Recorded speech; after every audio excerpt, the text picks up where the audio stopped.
Hey, showing a little crazy Israel, you know what I'm saying? Round table of truth, you know what I'm saying? And of course, today I'm accompanied by Officer of 5,000 Kazak Ahmad.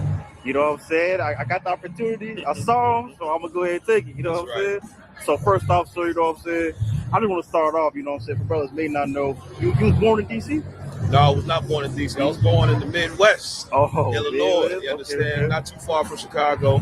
You understand? And I ended up getting over this side of the country through Esau's military, the white man's military. Mhm. But I'm glad I'm where I am. I'm from 1 West 125th House, New York. That's really where I'm from. Call because, That's where we all from. When you in the truth. call because. So yeah, I just want to say, you know what I'm saying? You really a known face in Israel, No. you know what I'm saying? No, I'm just trying to get like everybody else. Captain O'Clock, Captain Zaria, Captain Shock. Them brothers been putting in work, so I'm just trying to follow what I seen them do. Right, and that's to the point too. You know what I'm saying? It was, even though you was in Esau military doing a lot of work in there, how did it feel from transferring from a white man army to literally a black man army? Oh, brother, that's an excellent question. It was night and day. I wouldn't even consider what Esau has going on in the army. I think they're playing army. They just white men with it's a large militia. They're not an army. They white men with guns. I came to the UPK, brother, the Lord's army, and I get to see real discipline, real structure, real order, and most importantly, what I couldn't find in the white man's army, real brotherhood. And so it was night and day. I had to watch my back in Esau military. I couldn't trust anybody I was around. The culture of it is real dysfunctional. It's real dysfunctional, and it's not meant for our people to be in it. It's meant for Esau. He thrives in those type of environments.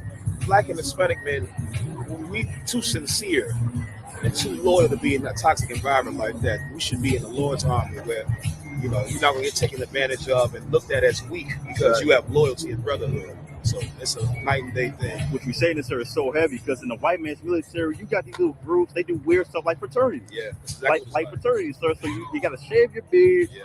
You got to do these little things. You know what I'm saying? They have an intercourse with all women in the barracks and all that. Yes, they are. And it brought to my mind is the UBK. You can never have a character like a white man ever. That's right. So everything we do, you know what I'm saying, we hold ourselves to a standard in the eyes of UBK. So I just want to say this. So there's a lot of brothers that's watching that's in the military UBK. Right. There's a lot of brothers. So ever since you was one of the trust for Hebrew Academy. Right. You was there that day too. That's right. And I want to bring out too. All those comments was like, y'all ain't gonna do this, y'all ain't gonna do that, y'all scared, y'all gonna do this for the white man. Yeah. Now, what would you say from having structure, how did it change your life? It changed my life drastically in every way. I think the way I even wake up in the morning is different. It's like I wake up in the morning with a sense of purpose. In the world, brother, I prayed I didn't wake up. That was my life in the world. I pray I didn't wake up. And I look forward to every time I went to sleep because life was hell. And the truth, brother, I'm praying to wake up to get the day started and what else I can do for the day. And, I have a purpose that's greater than myself. And that's helping and fixing my people, God's people. And so, brother, it has given me a sense of purpose unlike anything I've ever done in my life. And that's how I know it's the Lord's work. It's not anything that any man, can boast. It's the Lord's work. And he gave the helm to Commander General Yohana. He's holding it down. Yahweh Shimi Awashab Rakatah. General Muhammad. That's our protocol, you understand? Again, militant. You see that? General came in, Right. y'all, General on deck. Right. Exactly. You understand it? That's what we do. So next question, I want to move toward this now.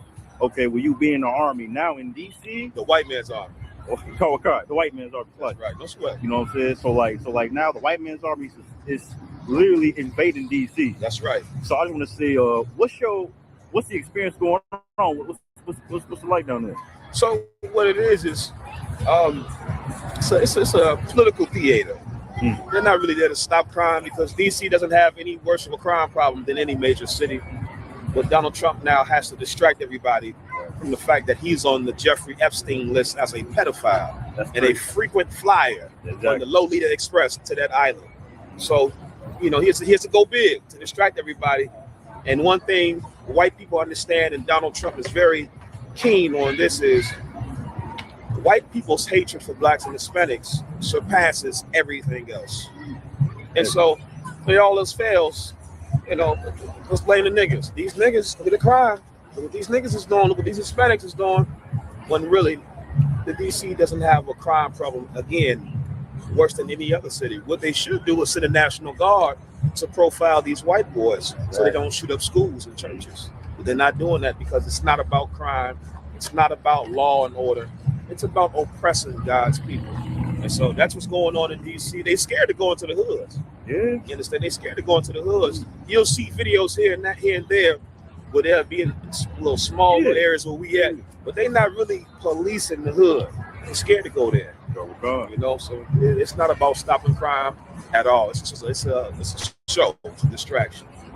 Right, and also too, because sadly, you got our people thinking we need these FBI agents, we need these CIA agents, we need everybody to clean up our streets. Right. But this is what happens when you vote for somebody who's not half our people. That's right. Or voting period. Right. You know what I'm saying? So like once again, sir, I just want to bring up the fact that that people that our brothers, we don't understand what the hell is going on at all. At all, brother. I know what you see that, sir. You could expound. Absolutely. When, like, if a brother could wake up, what should he do? Like, what should he see in his eyes if he can't realize already?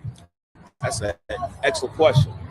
And to piggyback over something you said, to the Uncle Toms and the Stephen Fetches that believe we need the FBI and the ATF and the DEA in our community, you don't understand. Our community is full of crime because of the FBI, because of the DEA, because of the ATF. Okay. The United States government is the reason why there's crime in the Black and Hispanic community. And the first thing a brother should wake up and realize is the white man is the devil. That's the first order of business. If he can just put that at the forefront of it, say, how Jewish people, they wear, it's called Teflon. Yeah, Teflon. Jewish people, they wear them little boxes right here, the leather straps. Well, blacks, Hispanics, and Native Americans should figuratively wear Teflon. You understand? I'm not telling y'all go be Jewish. Exactly. Don't twist what I'm saying. Don't do that. You understand? You should figuratively have a box like the Jewish people have, and then in that box should be the white man is the devil. It should be at the forefront of everything you do, because it will dictate how you operate. You can't get high when you understand the white man put this here to make you weak and destroy your people. You can't sleep with prostitutes when you understand he thrives for crime. You can't murder your brother when you understand we have to join together and stand up against oppression. He wants us to hate each other. Right. Understanding the white man is the devil is the first step. It's the first thing. You can't even accept being an Israelite until you understand the white man is the devil. You understand? You got to separate from white Jesus, the religion. So that's the first order of business. The white man is the devil, man. And every Black and Hispanic Native American, you should say it once a day. It's like medicine. It's like a vitamin, a multivitamin. You know, so you wake up and take your multivitamin. You understand? Right after the multivitamin, the white man is the devil. All right, let's start the day off. Carl, it's so crazy. When I came into the school as a young man, like brothers would tell me, I wake up every day, the white man is the devil the Bible speaks of. That's you know right, what I'm saying? But as I kept coming to camp, now I'm teaching class. Now I got orders. Now I'm saying, like, now I know why brothers say that. Exactly. Because if you go without one day knowing who your enemy is, you are going to be consumed. That's it. You know what I'm saying? If not by drugs, if not, you know what I'm saying, by getting unalive. That's right. White man's military, because they're going to go to World War III. That's right. You know what I'm saying? So what you bring out is a heavy point. You know what I'm saying? Like, people got to understand who their enemy is. Right. And I just want to ask you, sir, from, you know what I'm saying, in the past, in the world, being with the enemy, you know what I'm saying, army fatigues or whatever, but now in the truth, what's your brothers, how should brothers just understand of what's going on? Well, again, the white man's the devil. From there, you'll get understanding on everything else. The white man is the devil. His God is the devil. We should leave his God and find out who our God is, because his God has destroyed us. His religion has destroyed us. So we have to find out what is our culture, who is our God. And once you start there, the white man is the devil, you're on the right track. But you cannot start that path by trying to skip over the white man is the devil. You're going to end up in the wrong destination. Exactly. The first stepping stone to the right path is the white man is the devil. It's like once you step on that one, it's like, all right, Now you I can see where I'm going now. You know Now what I'm saying? I you can see. see. And you can start stepping along the way. You know, oh, I'm an Israelite. Oh, I'm God's chosen people. Oh, God is black. Christ is black. Yeah, but all that is stepping stones after acknowledging he's the devil. Right. Like you said, you got to know who the enemy is, or you will be consumed. And there's a war being waged on our people, and we don't know it. So we're losing the war because we don't even know we at war. So that's the first step. Okay. So it's so heavy right now. 10-minute quick interview, you know what I'm saying? We at New York City right now. That's right. Ahmad.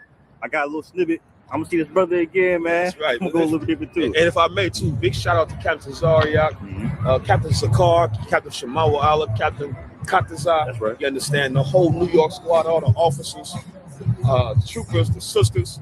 You understand? It's a beautiful thing we got going on out here, man. It's a beautiful thing where we can come together and there's no fighting, no arguing. You know, your woman ain't being raped, your children ain't being molested, ain't no shootings or stabbings. Like, this is the kingdom of heaven.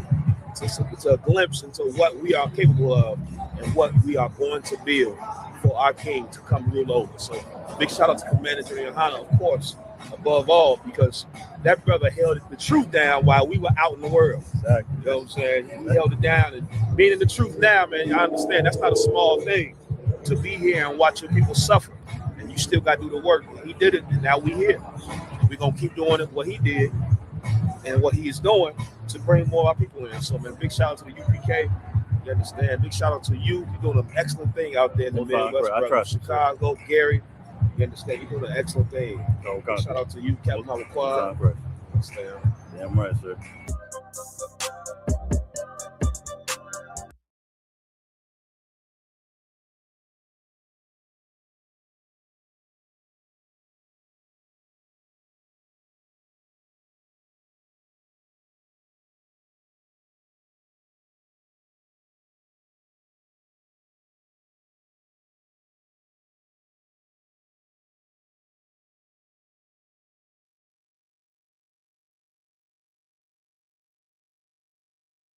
You have the first floor.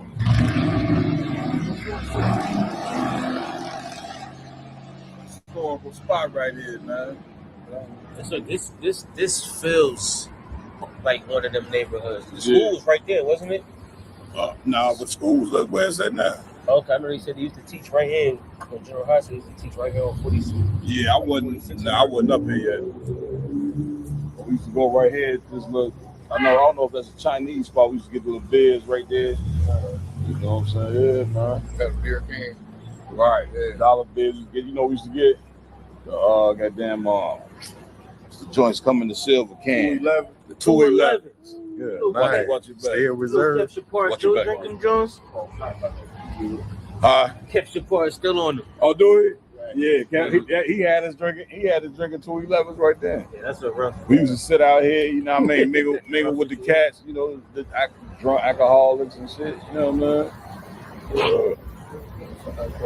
So when we went down Kensington, like they cleared that up recently. There's a new mayor in Philly named Sherelle Parker. Okay. I call her Sharizzo. Okay. Another mayor in Philly named Rizzo. Okay. Rizzo? Yeah, I remember. Yeah, so she just like that. So we went down Kensington. Yeah. They actually literally came in there with dump trucks, blocked everything off, kicked everybody out the block. And they took everybody's stuff and just threw it in the truck. Yeah. Trash truck. So it's They crazy. still look jammed up over there though. That's the thing. But they remember, like, when you homeless, you don't got nothing. So all Right. you got is what you got. Right. So they took whatever somebody had, threw it in the dump truck. You Dang. know what I'm saying? And it's bad because now what they did was they took the street and moved everybody off the main street. Okay. So now they in the little blocks. Okay. You know what I'm saying? And that's really like that's So what are they hooked on over there? Heroin? well, yeah, but no, it's horse tranquilizer. It's called trank, and they mix it with fentanyl. So it's, Dang. they mix the horse trank with the fetty. Okay, so them young cats were over there who's the one with the product. I can't really say, you know what I'm saying? But you know what I mean? I know somebody over there that got trank, fetty, and then they do got heroin. They got everything you can think of over there. You know what I'm saying? Right. It's a wild place, but what happened is, you know, people just want to get their fix and they get so high. We saw a pregnant woman high. What did we? We saw y'all done. It was a pregnant woman that was getting high, right, bro? Oh yeah, she was walking down the street pregnant, and you could see she was geeking. She was high. You know what I'm saying? There was another. We saw another pregnant Joan in the door. She was obviously pregnant, rolling up. I saw that. I saw You that. seen that? Yeah. You know what I'm saying? So those people, I don't know if y'all seen inside the inside the train station. They was all bent over in the train station. You know what I'm saying? So it's like they trying to make it better, but it's halfway sad because in order for it to get better, somebody gotta be hurt. Right. You know what I'm saying? That's a straight up fact. Man, so this is a historic spot, man. We out here in West Philly. What is this, 43rd and Market, man? This is an old barrack spot. We used to stay on I think the first or second floor. I can't remember, you know what I mean? Myself, Captain Shapar stayed here. General Kathumgaba been through here. Ashaparium. Man, what it is, Captain Marquardt, ISUBK. I'm out here with the brethren, man. Told you we was going to take you to a few spots. There's another spot around the corner, man. Y'all want to see that spot? Old time Christ. Man, we can go check that spot out too. If I remember it, we're gonna make our way, man. You know, a walk through memory lane, man. What can I say? Of course, if I could just make one small point. Please. You know what I'm saying? You could see how destroyed our people is out here. The brother just said he was Christian and Muslim. You know what I'm saying? Two totally different religions. You know what I'm saying? That's why the ISUPK is so important, because we teach you who you are and what God to follow. You know what I'm saying? This man, the scriptures say you will come to in America and serve wood and stone. You know what I'm saying? That brother was a clear example of that. The wood meaning the Christian cross, the stone meaning that rock they go over there and kiss in Mecca. You know what I'm saying? And this brother is serving both of them. You know what I'm saying? You know what I'm saying? Big ups to Commander General Hunter for holding on to this truth. You know what I'm saying? Shalom. So this right here, Akim, is the first spot I came and stayed at in Philly. Brother named Haquan. Let me live here, right here, in this house. This is his crib right here. You see that corner store over at the end? I used to walk to that motherfucker every day. Every day I used to walk to that corner store right there, get me one of them cold cuts I was telling y'all about. Yeah, the Hoagies. You know he gonna correct you. Yeah, but this is the first spot I ever stayed at in Philly right here, brother named Quania. Actually, me and the Captain McCod stayed here together, man. Oh wow. Yeah. Most time It's, it was some little brown skin joint bad thing used to walk past here every day. I'll be sitting right there, seeing, I'll go right on. Came to swim my G, but yeah, man, this is a historic spot right here, man. Right. Big shout out to the brother Quania, you know what I'm saying, as well. Up church across the street. Yes, sir. This was it. You know what I'm saying? Oh, wow, you had a church right across the street. Huh? You had a church right across the street. Exactly. Okay. Exactly. Yeah, no doubt, man. So Cap, out of all the berries, which one was your favorite in particular? Man, all of them had a special meaning, man. You know what I'm saying? Because at the end of the day, I was down here. You know what I'm saying? I'm not from Philly, and these brothers allowed me to come in their home.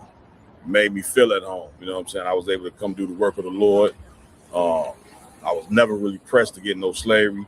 So basically, I did the work of the Lord, and you had brothers like Aquania, of course, I don't go rank order, Jenny and Hannah, you know what I'm saying, with the barracks. Aquania let me stay here. And I mean, you know, even the brother that passed, I stayed at his crib a lot. Abaria.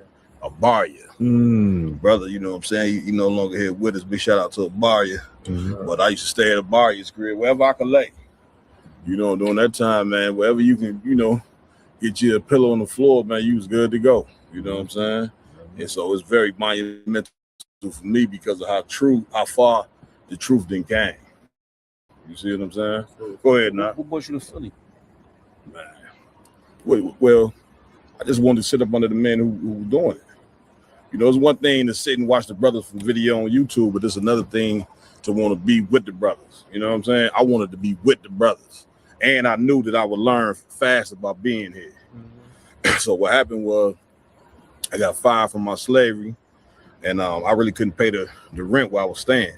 At that time, I was renting out a room. I couldn't afford it. So I said, man, I ain't shit. I think my best bet is to move up here. Called General Muhammad. He was like, let me make a call, hit you right back.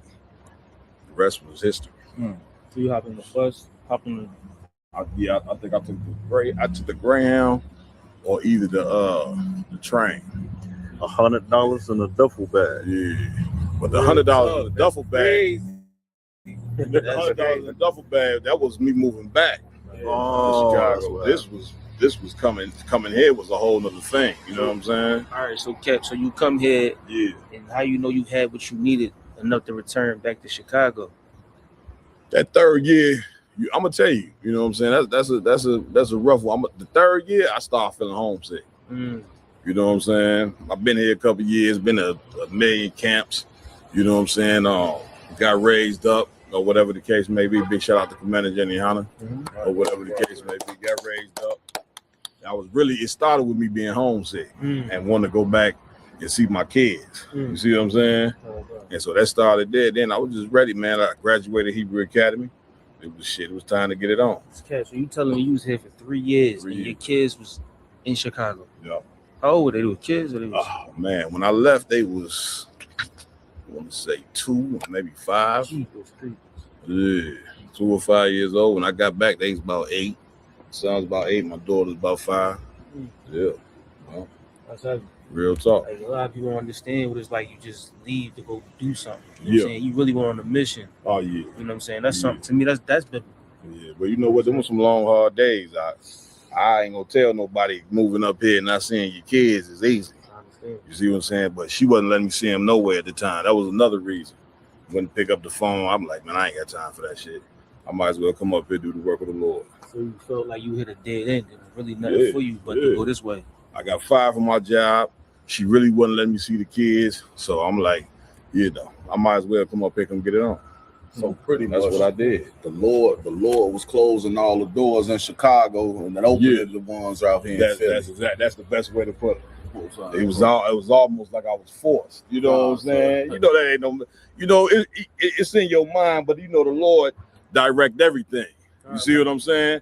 But the main thing when I got here, brother, the brotherhood that I was shown.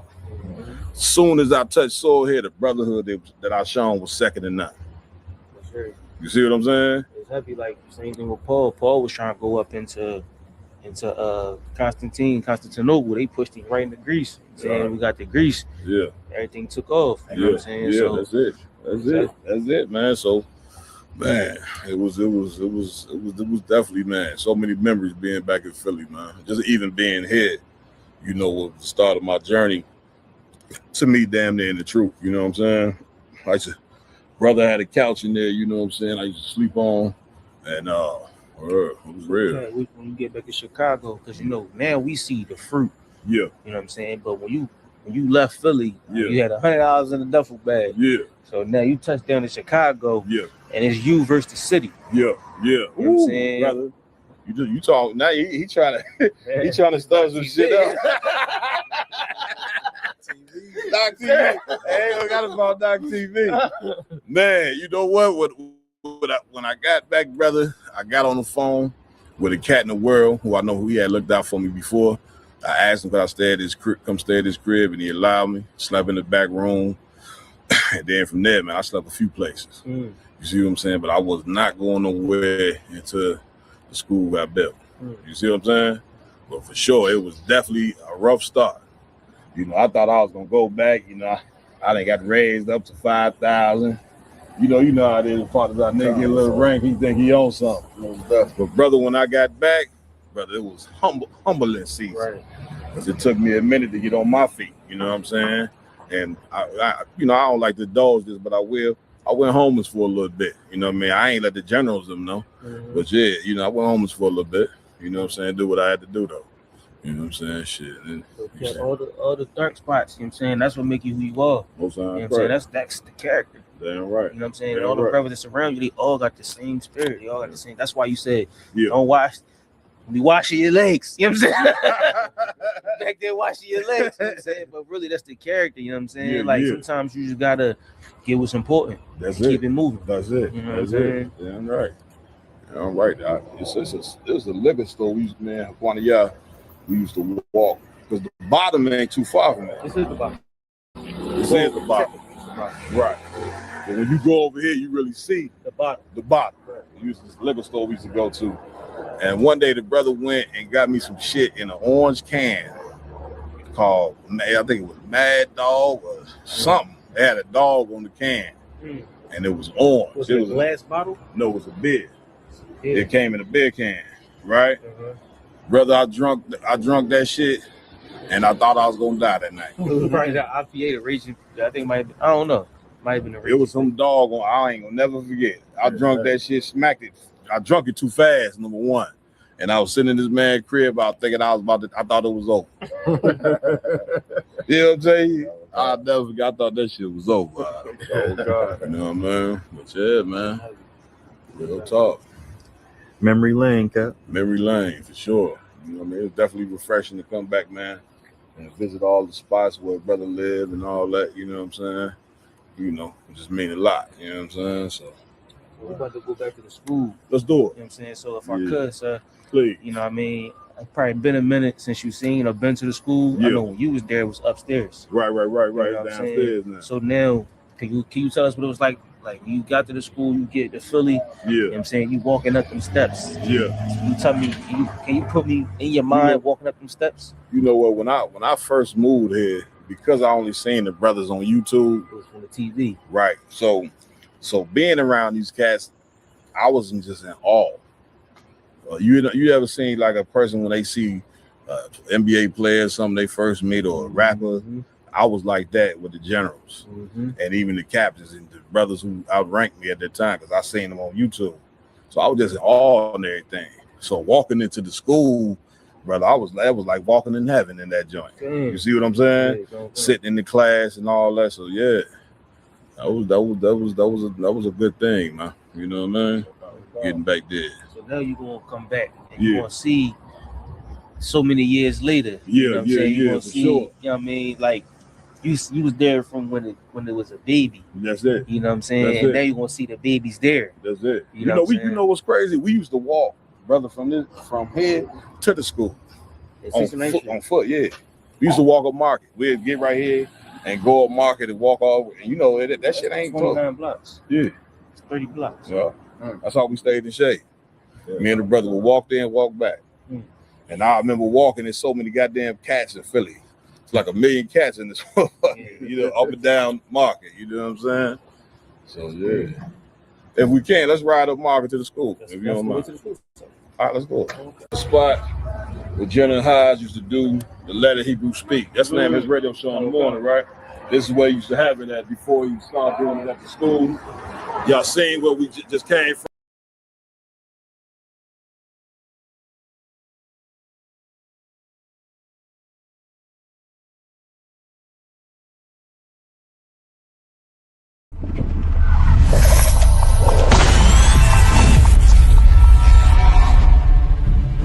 A black Marine or a black whatever in the white man's military, that make them want to kill you more.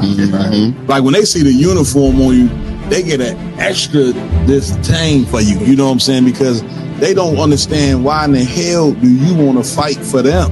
Cared enough about your trials and tribulations, the things that you suffered through, and how to get out of that. That's your history. You don't need a white man to have no remembrances for it. You chastise the child too hard, oh, you creating trauma. If you don't say nothing to the child, then you making them soft. That's it. You know what I'm saying? Like, it ain't no way for a black man to be right even when he is in that.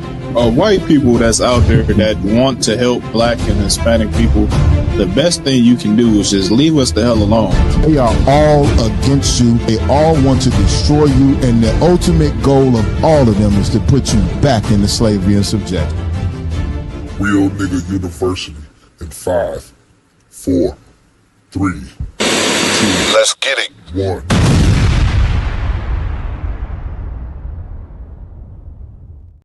Let me know. We good? Hey, Shalom, Israel. IHUBK Roundtable of Truth, man. We back for another episode, man. Y'all know how we do it every Friday night, 8 p.m. Central, really 8:30, you know what I'm saying? But we on CP time, of course, you know what I mean? Try to correct that every weekend. We're going to get it right.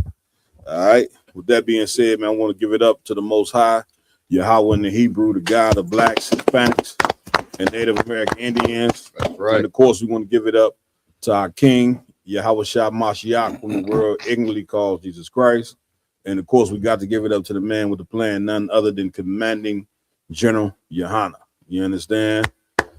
Big shout out to everybody joining us in here tonight. We're gonna go through a few names in the chat. Big shout out to True Supreme 7. Get him a hand. Who was that? Rakasha, ISUBK, Nazama. Now, if I mess up these names, it's real. Don't get mad at me. You understand? Who was that name up there right at the top?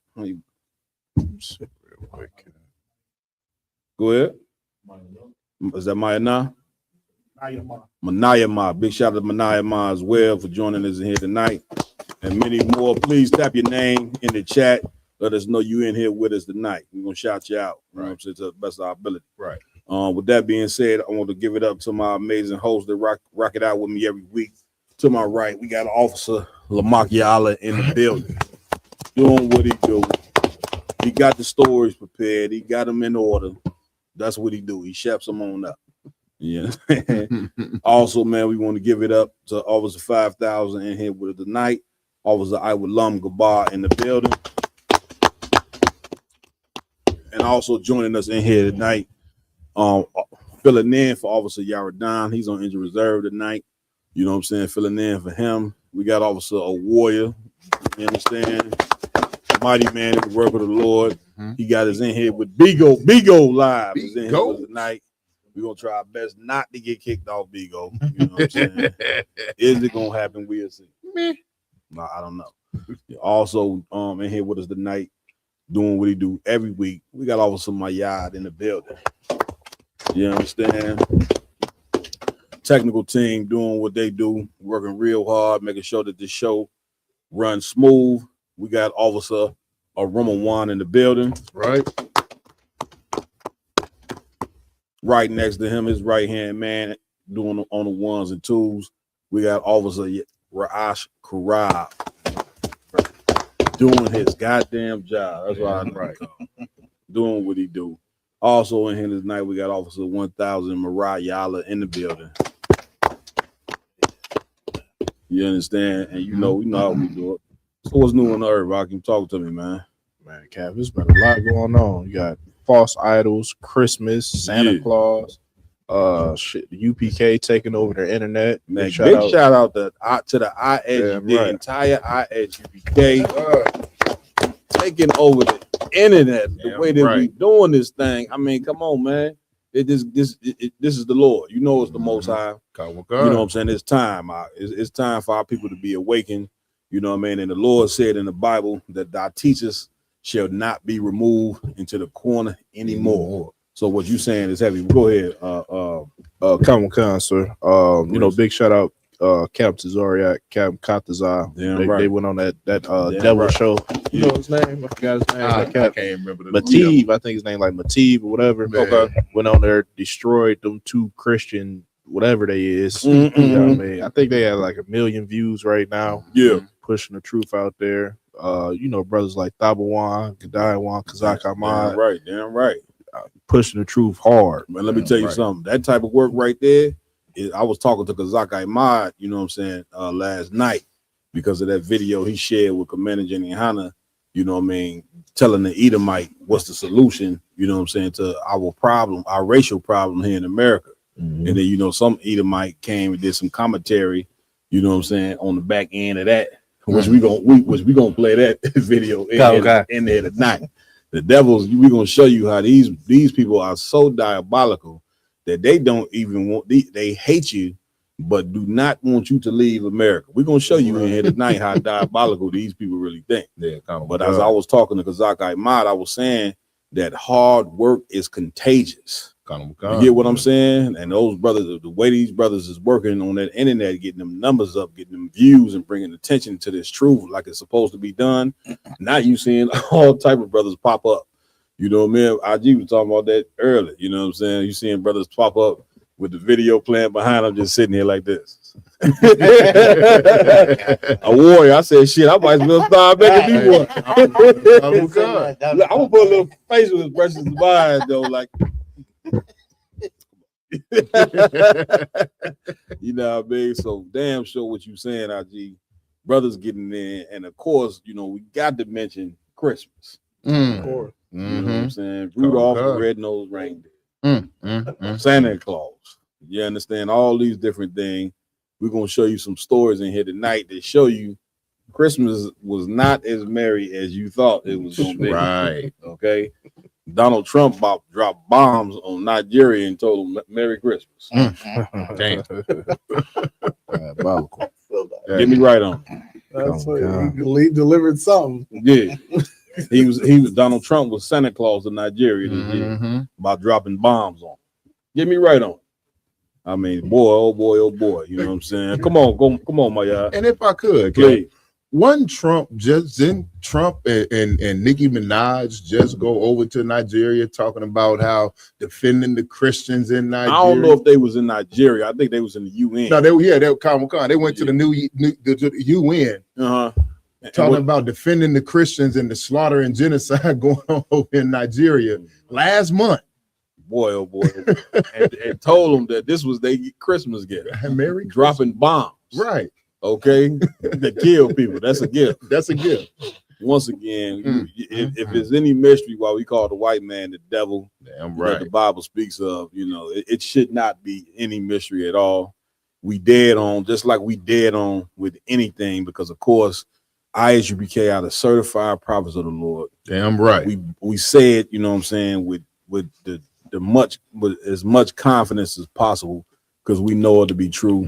This truth has been tried and tested since 1969. Right. And we don't take no L's ever on the street, debates, nothing. And when you got something like that, the only conclusion that you can come to is that this is the truth. That's right. All right. Where we going, Lamont? Come. We already started speaking on it. The first one up is the bombing of Nigeria from the U.S. Damn. Yeah, you already decided to jump in, and that was the first one already in the queue. But yeah, see how the little work. Man, that's all right, you know what I'm saying? We're gonna expound on that thing. That's all right. We got the video. Come on, let's get it. You did a great job. Tens of thousands of Christians, and I told Nigeria and I told the people around Nigeria that if you do it, you're going to get hit. And I said yesterday, hit them on Christmas Day. It'll be a Christmas present. We hit ISIS, who are terrible. They're butchers. And we really hit them hard in different locations, and they really got hit hard yesterday. So they got a very bad Christmas present. You can't tell me the white man ain't the devil. Get it right, man. He said we're gonna hit him on Christmas.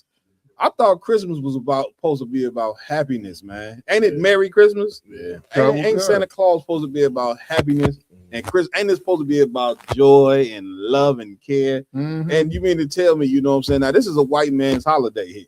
You mean to tell me that you're going to go bomb up? You could have waited any other day, but you're going to wait, you know what I'm saying, the day, when the star goes on top of the tree and people decorating and loving their families, you know what I'm saying, to go and drop some bombs. Get me right, Aj. You the war expert in there. Get us right. Please. Cap, that's the white man's gift, dropping bombs. Like that's his pleasure. That's it. Dropping bombs. And furthermore, Cap, please, when has Donald Trump ever gave a damn about anything in any person in Africa? Yeah. He talking about he going there to defend Christians in Africa. Maybe I'm wrong. Maybe it is some white Christians, tens of thousands of white Christians in Nigeria. Right. But I don't think that's the case. Yeah. So he's spending them Tomahawk cruise missiles cost what? 10 million per missile. Are you serious? They like 10-50 million per missile to defend Africans. So he's spending the taxpayers' money, you know what I'm saying, to go over there to Nigeria. Right. Now, Nigeria, get me right on this. They got a ton of oil over there in Nigeria. Come on. But resources. But somehow it's all about they doing what they doing to defend it. Are they saying they defending the Nigerian Christians over there? Get me right on this. Count on one kind. Oh my God. Cap, it's always got to be like some type of mirage on why they're committing war acts. That's it. So I guess that's the ploy that they're going with.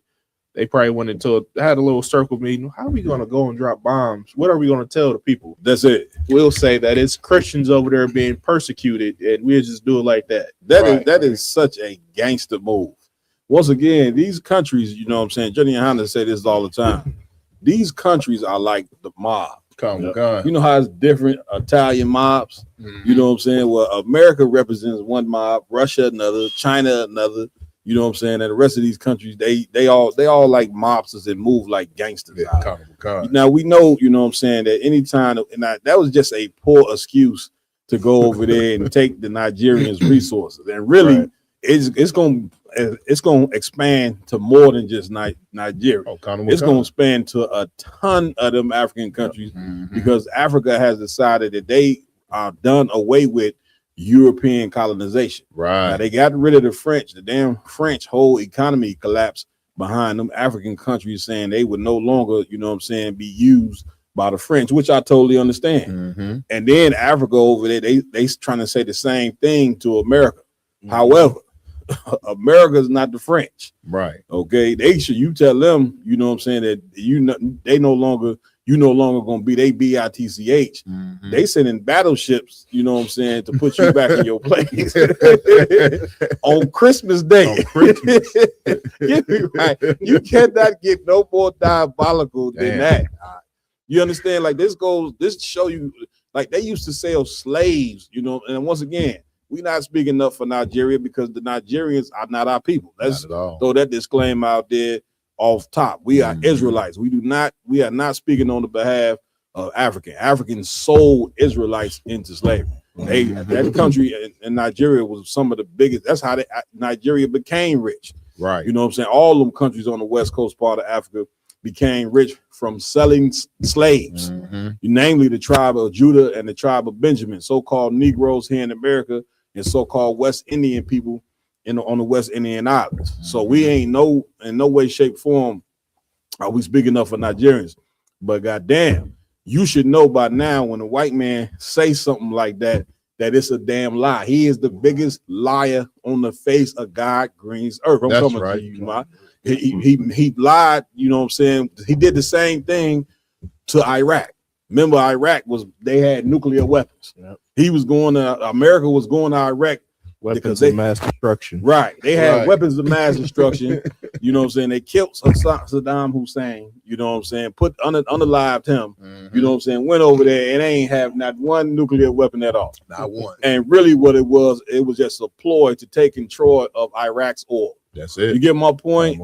This is what they do. Your country, you know what I'm saying, that you put your hand over your heart and salute every day and at the beginning of school and all that, is a country full of gangsters, thieves, murderers, and every disgusting, vile thing that you could think about a human being. This is what that flag represents. That's right. And so this right here just aligns with what they have always been.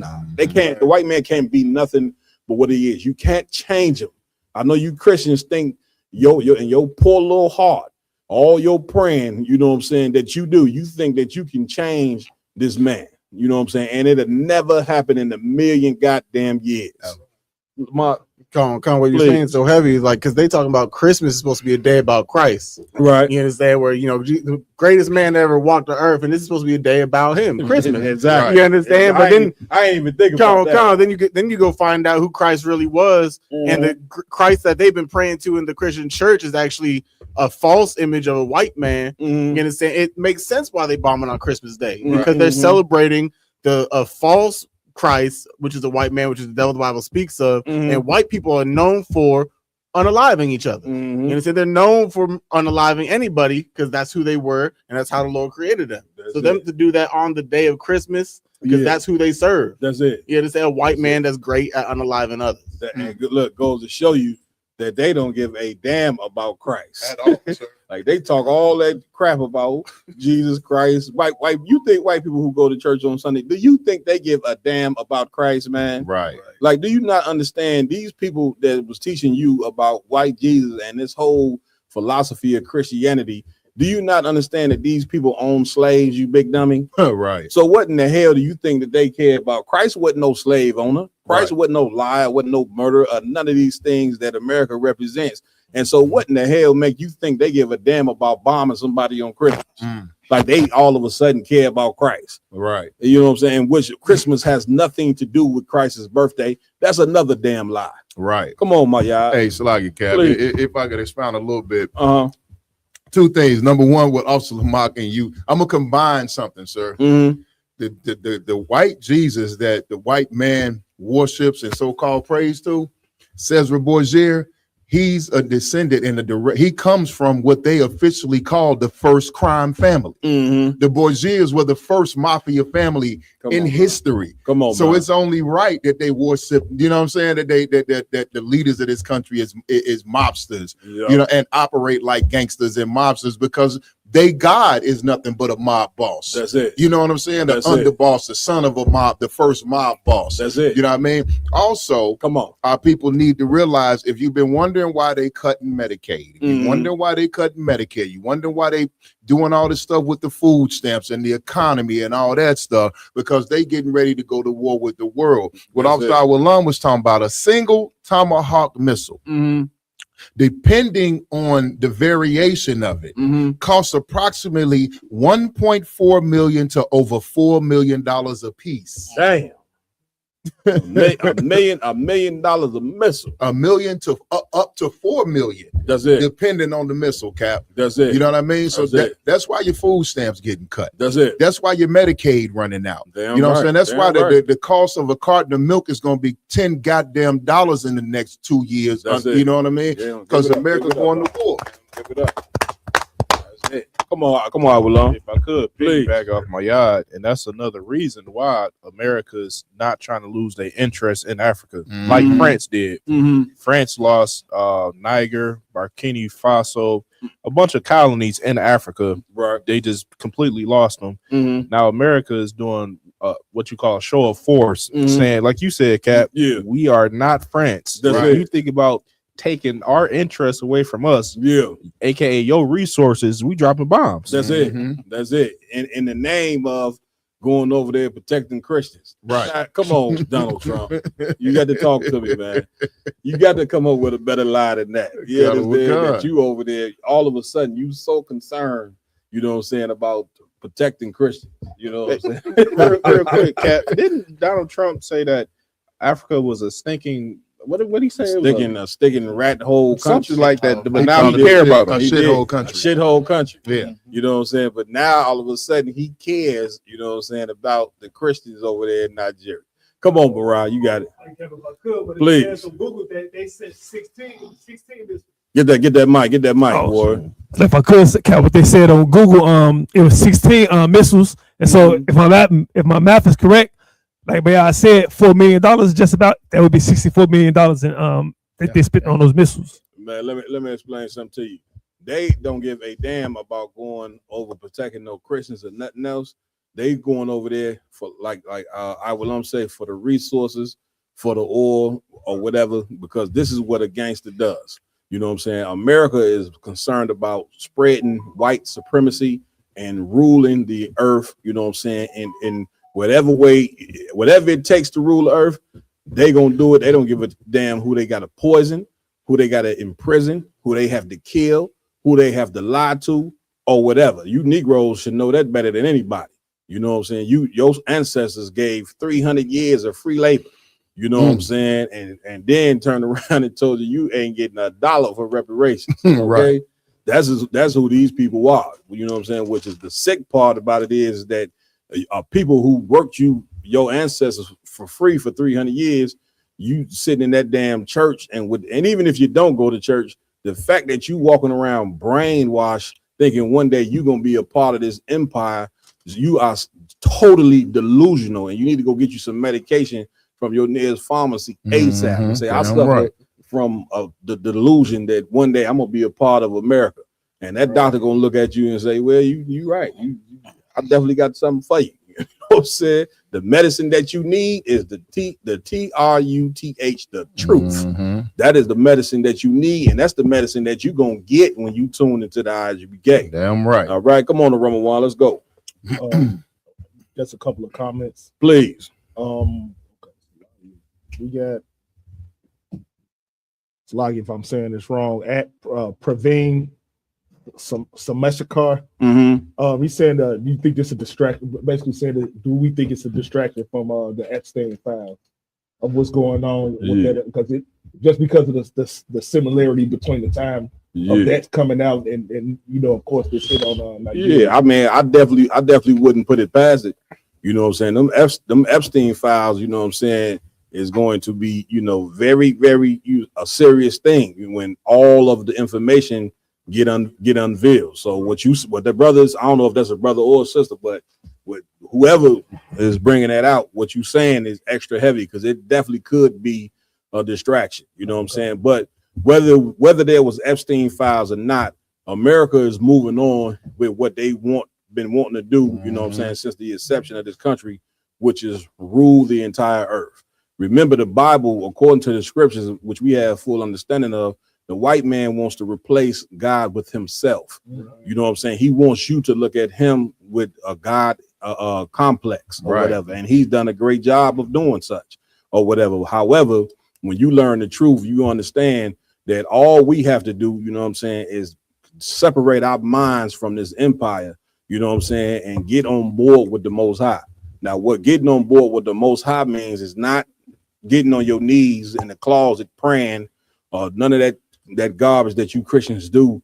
You can't get closer to God by talking about God every day. Right. Or every 10 words out your mouth is about God. That ain't how you get close to the Most High. You get close to the Most High by coming to class and by going to the priest and learning what laws, statutes, and commandments you should keep. You're supposed to be learning what nationality are you? Are you the 12 tribes or are you not? You know what I'm saying? What morals are we supposed to be keeping? What wisdom should a man have? What wisdom should a woman have? How do we keep black family and brown families together? How do we keep our sons out of prison? How do we stop our sons and daughters from being number one with AIDS? How do we stop our elders from dying at a high rate of cancer? Right. All these different things. This is what you're supposed to be trying to find out. You see what I'm saying? Not all this silly talk, you know what I'm saying, that you think you're getting closer to God. You ain't getting closer to God by sitting there sinning every goddamn day. You know what I'm saying? A lot of y'all think y'all got closer to God by putting up a damn tree. You know what I'm saying? When what in the hell does a tree have to do, you know what I'm saying, with God or talking about Christ's birthday? None of these things are none. Let me tell you something. Don't ever listen to a Christian at all as it pertains to the Bible. Right. I mean, nothing. These pastors have failed at showing you how to serve the Lord, which is why we in last place as black and brown people, man. And we are people that's supposed to be in first place, according to what the scriptures say, Kawaka. We supposed to be above all people, according to what the Bible says. You understand? So I'm off it, man. Where we at? Anybody got anything else they want to say towards this? No sweat. Where we at? Come on, sir. For all the Christians out there that want to start praying for Nigeria now, you black folks, you understand? This is a video over here of Jake talking to an African, and the African saying that we ain't the same. Right. Come on with it. Damn, Lamar, you hit him with back to back, didn't you? Mark hit him with a curveball, then came with a fastball at 110 miles per hour. Just in case. That's it. Is not unified, then we can't have a global unification of the black diaspora. What are you unified around? That's something we could build. What is the purpose of Pan-Africanism if you're saying that unity is impossible? Well, you said it as if I believe in Pan-Africanism. It's the most stupid, bogus thing anybody to even say. But you spoke about worldview earlier, right? Mm-hmm. So if our worldview was to uplift each other? Whose worldview? Black people. Which black people? All black people. No, there is no such thing. You can't go to Asia and say all Asian people. But why not? I am telling you, this is the mistake. Mm-hmm. We are the only ones who walk the earth, and as soon as you see a black person at the airport, oh, brother. No, I'm not your brother. What's wrong with that? Oh, Jesus Christ. Have you gone to Europe and you heard an Italian man calling a German brother? Fuck them. What's wrong with me seeing you at the airport? This is the problem. You had to explain it to me then. Okay. I don't get it. Let me ask you. Let me tell you something. The story of Chaka the Zulu. Chaka Zulu. What was he famous for before they killed him?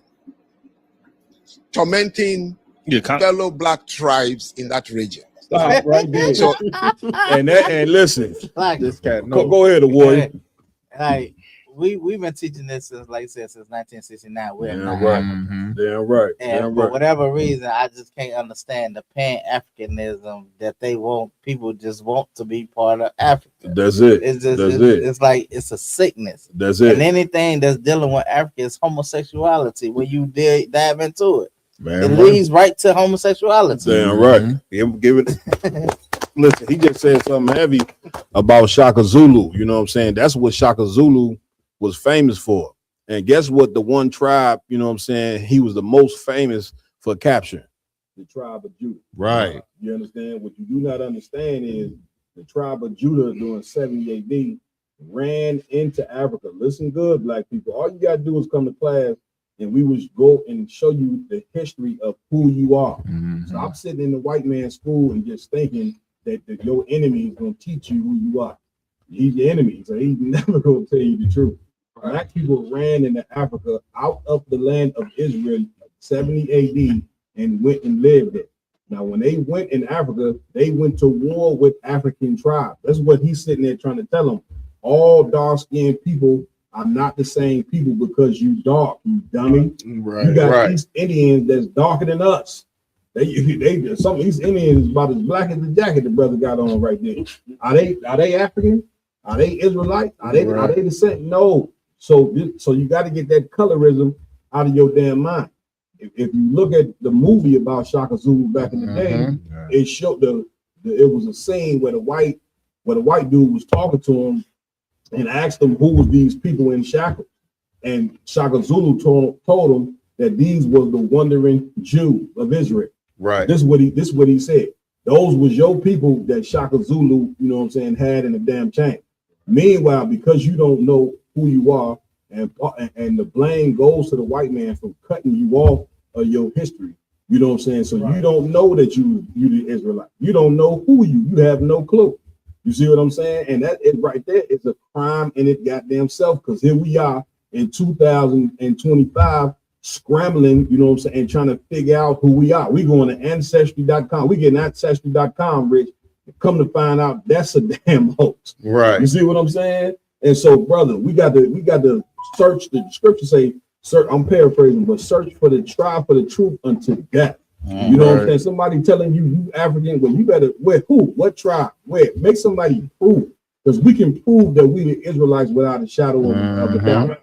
You understand? So that's who Shaka Zulu went to war with. Meanwhile, you Negroes think you was Shaka Zulu. You think Shaka Zulu was for you when he was an enemy to your goddamn people.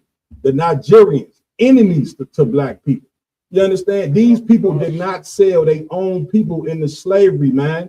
Like, how damn dumb and stupid can we be? You gonna be dumb for 400 goddamn years to think that they sold their own mothers and fathers and that, and somebody come tell you that these ain't your own people? Like, this is the African trying to explain to him that you and I are not the same people. You get what I'm saying? And them Nigerians, trust me, brother, they know.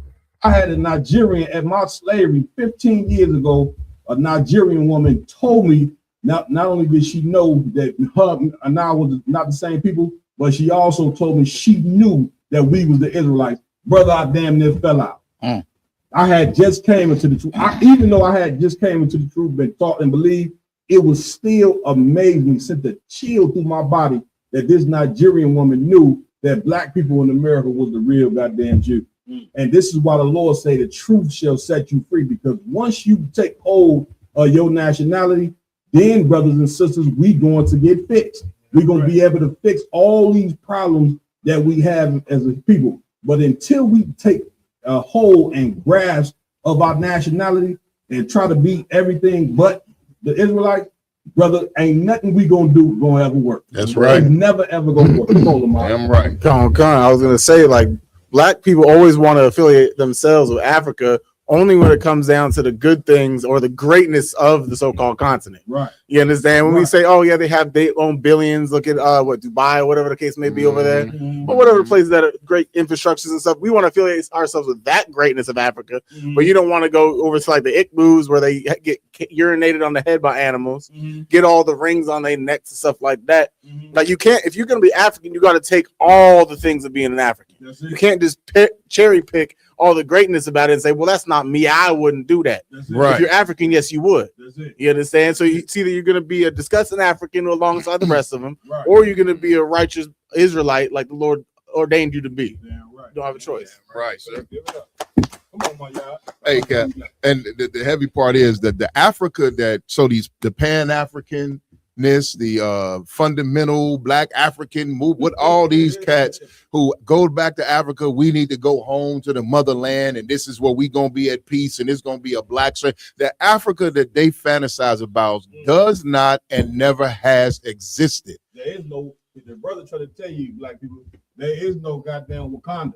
Exactly. You know what I'm saying? Selling all that you have to go to Africa, thinking that this is Wakanda over there. You know what I mean? You get over there, them damn Africans con you out of all your money. Then you sitting up left over there broke. You know what I'm saying? Getting chased by bumblebees about as big as this goddamn phone, about as big as this cup. Bumblebee chasing your ass through the jungles of Africa. Hey, go. Like it's about time for our people got so many fantasies, Cap. You know what I'm saying? That whole Africa is it's a mental escapism. You know what I mean? You fantasizing about being in Africa and going to Africa, and this is being the best place on earth for you, so you don't have to deal with our problems in America. If you fantasizing about Africa, you cannot concentrate on fixing Inglewood. Man, you know what I'm saying? Give it up. Listen, that's such a bitch made sucker move. You know what I'm saying? Black people, here we are in the foul of North America with our own problems or whatever. Black people sitting over here homeless, eating out the goddamn garbage can. And here you niggas going over talking about you want to donate to Africa. Right. You want to build a school for Africa. Right. You want to go over there and help the Africans and they fight. Nigga, what about your plight right here in North America? Damn right. You understand? We need all that energy right over here. Accountable What con. the hell you going to go help? You going? That's just we destroy. Damn right. Let me tell you, being a prophet of the Lord, brother, it's not an easy thing. Mhm. It ain't an easy thing to see your people so dumb to where they going to help the people that sold their ancestors in the ship. Accountable con. You don't understand. The Africans, them African kings, they sat at tables and made deals with the Portuguese. Right. Made deals with the English. Made deals with the Spaniards to sell your mother. So what you think your mothers and fathers would feel about you going to go help the Africans who helped capture them, put them in slave dungeons, because the white man ain't go through Africa. He ain't go through and capture you. That's a damn lie. The Africans captured your mothers. The Africans captured your daughters. Right. The Africans captured your sons and sold them to the white man. Once again, the truth is like medicine. It's hard. Certain medicine, it don't taste good, but it's gonna fix you. Damn right. It's a hard truth to face that you ain't no goddamn African. That's You know what I'm right. saying? But it is the absolute truth. Come on, Avalon. Con, we got that clip. I mean, we gonna lose the point. We got that clip with Shaka Zulu. Let's do it. I was just pulling the same thing up, sir. Y'all right on point with it. IG beat me to it. Hey, go with God. Carol Cobb, man, place me in order.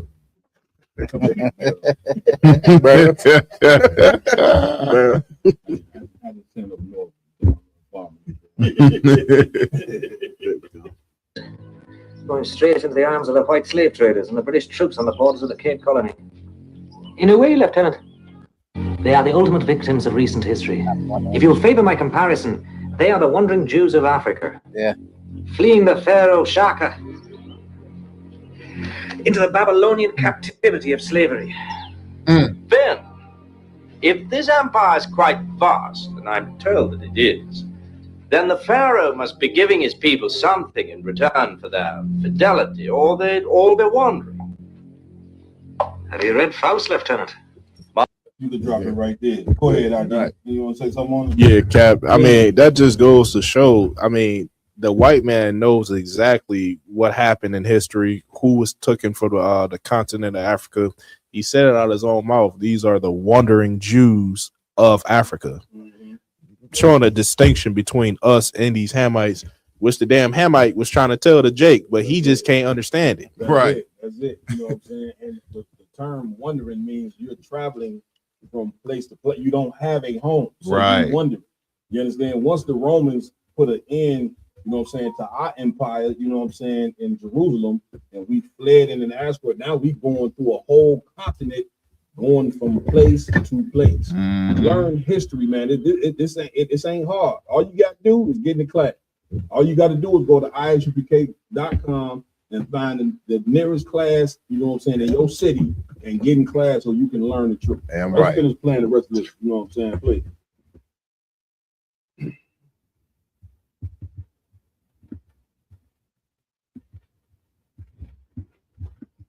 It's like You might as well go ahead and get that point in. I was gonna say while he pulled up the video, he said escaping Pharaoh. He said and being chased and sold right into Babylon. Yeah, that's crazy. You know what I mean? So it's like you said, Cap. It goes to show, just because we don't know, our oppressors know exactly who we are and exactly who they are according to the Bible. Because why would he say Babylon? Because Revelation say that Babylon the Great is gonna fall, and we know Babylon the Great is America. They confess so much in these movies and TV shows and they books, and they just go right over our goddamn head. Listen, like an eagle in the sky. You sitting there watching a movie with black people and ain't catching the messages and the point coming out the movie because the messages is flying right over your goddamn head. You see what I'm saying? And then you got it. Then they look at us like we the evilest niggas in the world when we bring it out and be like, hey brother, did you peep that? He said this, that, and the third, and the history is this, and you should know this. Now all of a sudden we hate everything, we hate everybody, we just the most evil niggas in the world. Why would we claim to be Israelites, you know what I'm saying, without it being proven to us? Khan. Do you think I would be sitting up here right now claiming to be an Israelite unless Commander Junior Hunter proved it? He proved it to me. He proved it, you know what I'm saying, to so many brothers and sisters, you know what I'm saying. That's why we sitting in here. Damn right. They just say, let them say y'all are Israelite and just took it for face value and say, well, he said it, you know what I'm saying? we ain't kind of move like that. You know what I mean? You know what I'm saying? You went in the Bible first and foremost to show the prophecies in the Bible. Then with the other history books to support what the Bible is saying. This is proof. You know what I'm saying? What we telling you about us being the children of Israel. Come on, Ward. Salaya, I don't want, man. That be the downfall of these other, you know, organizations trying to come up with ISUPK. They really think we don't do no research. They think we really just only read the Bible and we don't do any type of, you know, scholarship, or we have any scholarship.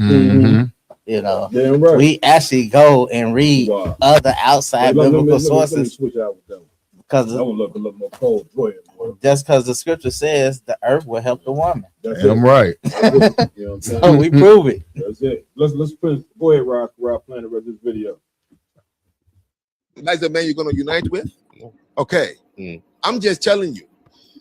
We think that skin color makes you and me the same. We're not. I am from a small tribe called the Ajak tribe in Benin. Benin is only 6.5 million people with over 40 tribes. When I say tribe, I mean the language is like French and Chinese. I don't have anything in common with the 49 other people in my country. Nothing in common. They speak a different language. They have a different God, a different religion, different food, different forms of wear and culture, traditions and customs. We were forced, carved and say, remain here. He's not my brother. Now you're asking for a global brotherhood of all black people. Why would the black people be different from any continent? Europe is a global community of white people, and they don't go around saying brother and sister. Asia is a community of all yellow Asians in Asia. They don't go around calling each other brother and sister. Same with the Middle East, same with everywhere. Where only when it comes to black people you think we are all the same. We're not the same. So you Damn, good. I ain't never said give a Hamite a hand. Get a Hamite a hand. I'm coming to you, and listen, he's speaking in frustration. Right. You understand? Like, why don't you get this? And what he don't understand is that these brothers, you know what I'm saying, don't get it because of the brainwashing that we have received in America for 400 something odd years. Like, that's why America is called Babylon, because Babylon was famous, you know what I'm saying, for witchcraft. Right. You know what I'm saying, and magicians and all that. And America has been practicing witchcraft on you by teaching you that you know your own people sold you into slavery. Right. You know what I'm saying? Your own people sold you. You know, why you think they cut you? Why do you think? Just sit, everybody just sit. Put on your seatbelt and just put on your thinking cap. Like the teacher used to say in kindergarten, Karakai. Put on your thinking cap for a minute, black people, and just think to yourself, why do you think they cut you off from your names? Just think about that. Right. If you was just some insignificant African tribe or just some insignificant people that didn't matter, right? Why in the hell would they cut you off from your names? Right. If you just was a no people. You understand? Like, because you got common sense got to tell you that your name and your nationality and what you was cut off from has to be golden. Right. What was the reason for them to take our names, our culture, our God, our food, our language? What was the reason that they took these things from us? And the reason that they took these things from you, black people, because you are the heirs to running the earth. That's right. You understand? You are the people that's supposed to reign over the earth, and this is the reason why they cut you off from your nationality and told you, man, your own people put you into slavery. But you listen to this African right here tell you, you ain't they people. He telling you that right now. Right. Come on, Karaka.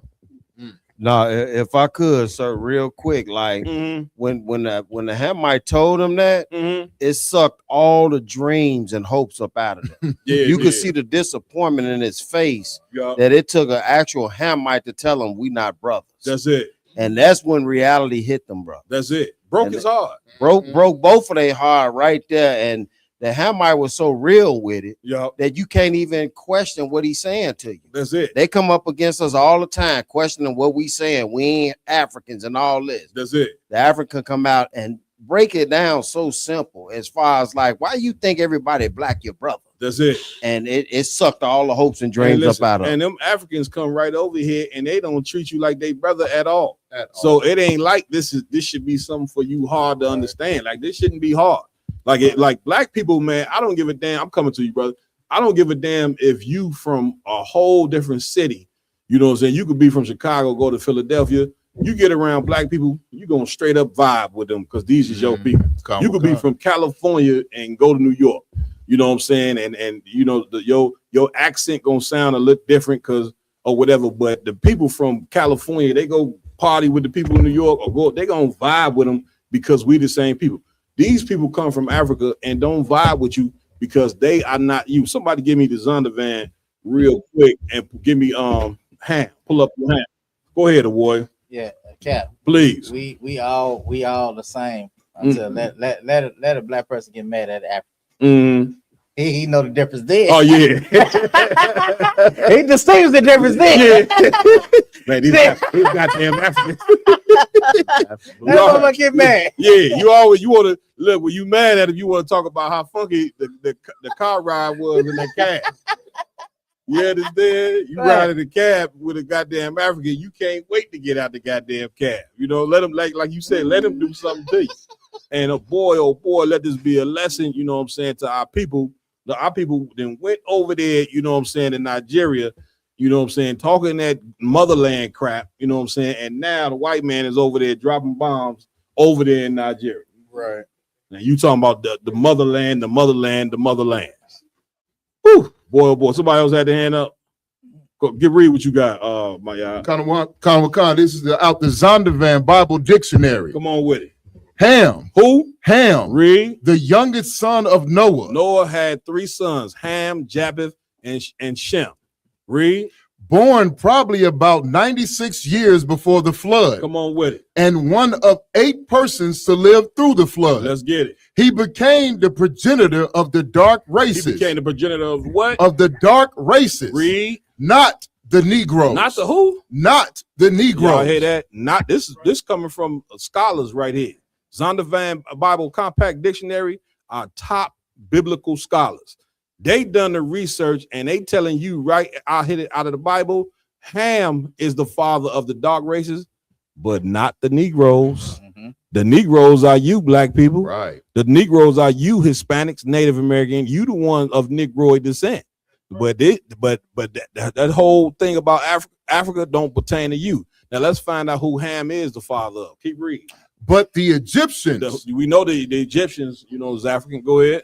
Ethiopians. African. Libyan, Africans. And Canaanites, Africans. God. That's it. You understand? This is out the Zondervan. So I mean, at some point, man, you believe whatever the hell you want to believe, man. We're gonna go on teaching the truth, and Lord allow our people wake up to who they are. Well, come on, Mariah. Like if I could, please. The brother was just thinking the same thing about the Zondervan dictionary. Mm-hmm. But I got another if I could. Please. To the book of Exodus chapter 11 and verse 7. Come on with so you people can understand this is coming from the word of God, not our mouths, not commanded Gina, but from the Most High God. This is the book of Exodus chapter 11 verse 7. But against any of the children of Israel shall not a dog move his tongue against man or beast, that ye may know how that the Lord doth put a difference. Doth put a difference between the Egyptians and Israel.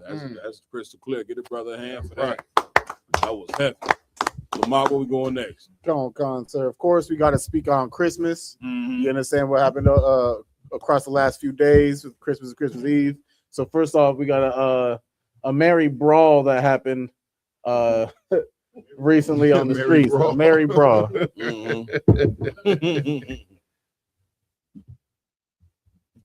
Oh my God.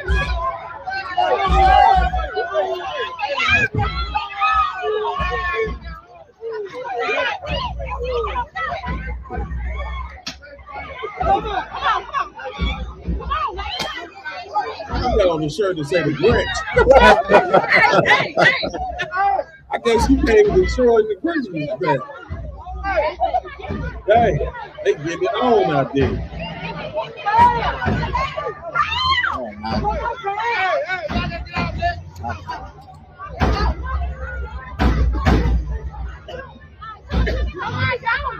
Hey, I'm holding her hand. Good night. You understand? Whew. Go ahead and play the next video as well. We might as well run up the current. And get the picture of Snoop in his Christmas uniform. Snoop Dogg in his Christmas uniform as well. But get me right on this, Rumble One. I thought Christmas was all about happiness and joy. You know what I'm saying? What in the hell they doing out there scrapping in candy cane uniform? Get me right. Man, Cap, I would think since they all dressed the same that they family, cousins, sisters, they came friends, together. Something. Yeah, they out there scrapping. They came together, you know what I'm saying, in uniform, looking like candy canes and out there scrapping, you know what I'm saying, like cats and dogs. Right. You know what I'm saying, to go to show you that the spirit of Christmas ain't what you've been taught. You know what I'm saying? The spirit of Christmas is totally is vanity. You know what I'm saying? It's all about women. Listen, when a Christmas party come, what your woman do at the Christmas party? She whore herself out. You see what I'm saying? A Christmas represents a demon of America. It ain't what God is. This is not God inspired. Are you crazy? People receiving gifts that they haven't earned. You know what I'm saying? Or that you know what I'm saying? That they haven't earned or they don't even deserve. You see what I'm saying? That's why you don't have appointed holidays. You give gifts when people earn them, not on an appointed day. Right. Because what does that mean? When you give on an appointed day, what influence does a person have to change their life if you giving them gifts on an appointed? They don't have no inspiration to change because they know I could be a monster, I could be evil, and then on this particular day right here, you know what I'm saying? I'm getting gifts no matter how I act from day to day. You know what I'm saying? Wrong one. Please. I'm just, I still want to ask, what's the purpose of all them sisters in half naked in silk pajamas having a party anyway? Yeah. It was probably a sexual deviant in there. It's like if you look around these holidays, a lot of sisters started to do that. They gather themselves up all together with these, you know, raunchy clothes on. They juke, twerking all in the video camera, slapping each other on the tail, you know, doing these little Christmas parties. And it's really, it ain't got nothing to do with the whole thing, the so-called theme of Christmas. It's just a bunch of women that want to be children. Well, you know it happens like this because you're worshiping a tree, right? Right. What knowledge does a tree have to give you? Right. What wisdom does a tree have to give you? This is like the tree represents an idol. The idol represents a god. You understand? And so Christmas is really the foundation of it is to really just get money from poor people. Right. You know what I'm saying? Because you spending all that money, who reaps the benefit from black and brown people celebrating Christmas? The white man does. His economy gets a goddamn boost, you know what I'm saying, from Christmas, from you following what his idol. Now, what is the tree teaching these sisters? Is it teaching them how to be better women? Is it teaching our young men on how to be better? It ain't teaching them, which is why you don't celebrate. Right. But now when you go in the Bible and you read about the stories in the Bible, the Lord got his own high holy days. And when you celebrate them high holy days, it's a purpose behind each holy day. You get my point? Like we just celebrated, you know what I'm saying, Hanukkah, which was about what? The Israelite brothers taking back the temple from the Greeks. Right. Now, when you teach your people that and we sit down and have a feast, you're putting something into the people now. You know what I'm saying? That they can say, well, if our people took back the empire, took back our country from the Greeks during the time of Hanukkah and we celebrating that, well, that means we in the same predicament right now. And we should be doing what the Maccabees brothers is doing. The Maccabees was niggas. Damn right. With braids and afros that went to war against the Greek Empire and came and took back our temple, and we have a feast about it every year. That's right. That's that when you celebrate these things, this puts something into the people, man. You understand? These you some sisters right there, they acting like that because ain't nothing getting put into them. Christmas is a total failure for trying to fix for us looking to that as a day that we should celebrate. The Christian church, who is promoting for you to celebrate Christmas, they are a total failure at teaching sisters on how to conduct themselves, which that's your end result right there. Some sisters who came together in candy cane lingerie out there scrapping like cats and dogs. Right. You understand? What's the next joint? My son has me boo crying. We go to Marshall's and the cashier ask us if we having a good holiday, and we like, yeah. And my son go say, yeah, even though my mom only got me 7 presents. Not knowing what the presents is that he got. Like, I spent a lot of money on him. I really did. One of his gifts being a PS5, but it's just like knowing how hard I worked to like get everything that I did for him. And mind y'all, my son he's about to be 7 2 days after Christmas, but like, damn. I don't know if I'm like too sensitive for this world or what, but oh my God. Mind y'all, like, I'm the parent making stuff happen, making Christmas happen and stuff. And I get that he's only 7, but that just really hurt my feelings. Hear him say that to a stranger, like, my mom only got me 7 gifts. Like, my back and my neck, my body, I'm a CNA, has been hurting for weeks. To even be able to, work in nonstop, to be able to provide and get him what I did get him, and to hear him say that, oh fuck. I don't know if I'm like overreacting. You can stop it right there. What we doing, Aki? Boy, it's like I said, like this is heartbreaking. This is real heartbreaking. To show you how diabolical Christmas is, because this sister doing the best she can to provide for her child, and she went out like she just said, her back, her, her neck, everything hurt. But she a CNA. The job of CNA is excruciating in itself. You're damn right. She putting in extra hours, doing doubles and things, and then to her to be on on live crying like that because she's providing a life for her child, but her child don't understand the Christmas spirit has changed her child's mind to not be appreciative. Somebody give me a gift to stroke the heart. Go ahead, Lamar. Come on. I was gonna tell you, like, the whole people think that Christmas is all about camaraderie and coming together and being thankful for family and all that, and giving people their gifts for appreciation. But really, it's on the flip side. Christmas is all about being vain and greedy and lustful for items that you believe that you deserve. It's like your birthday is. You think you need to be worshipped. Give me this, give me that, give me that gift because I'm so great this day. It's not about you giving it away. It's about you receiving the gift. That's it. You're my point. And then it's because your expectations are, well, I'm the greatest on the earth. Everyone needs to adore me.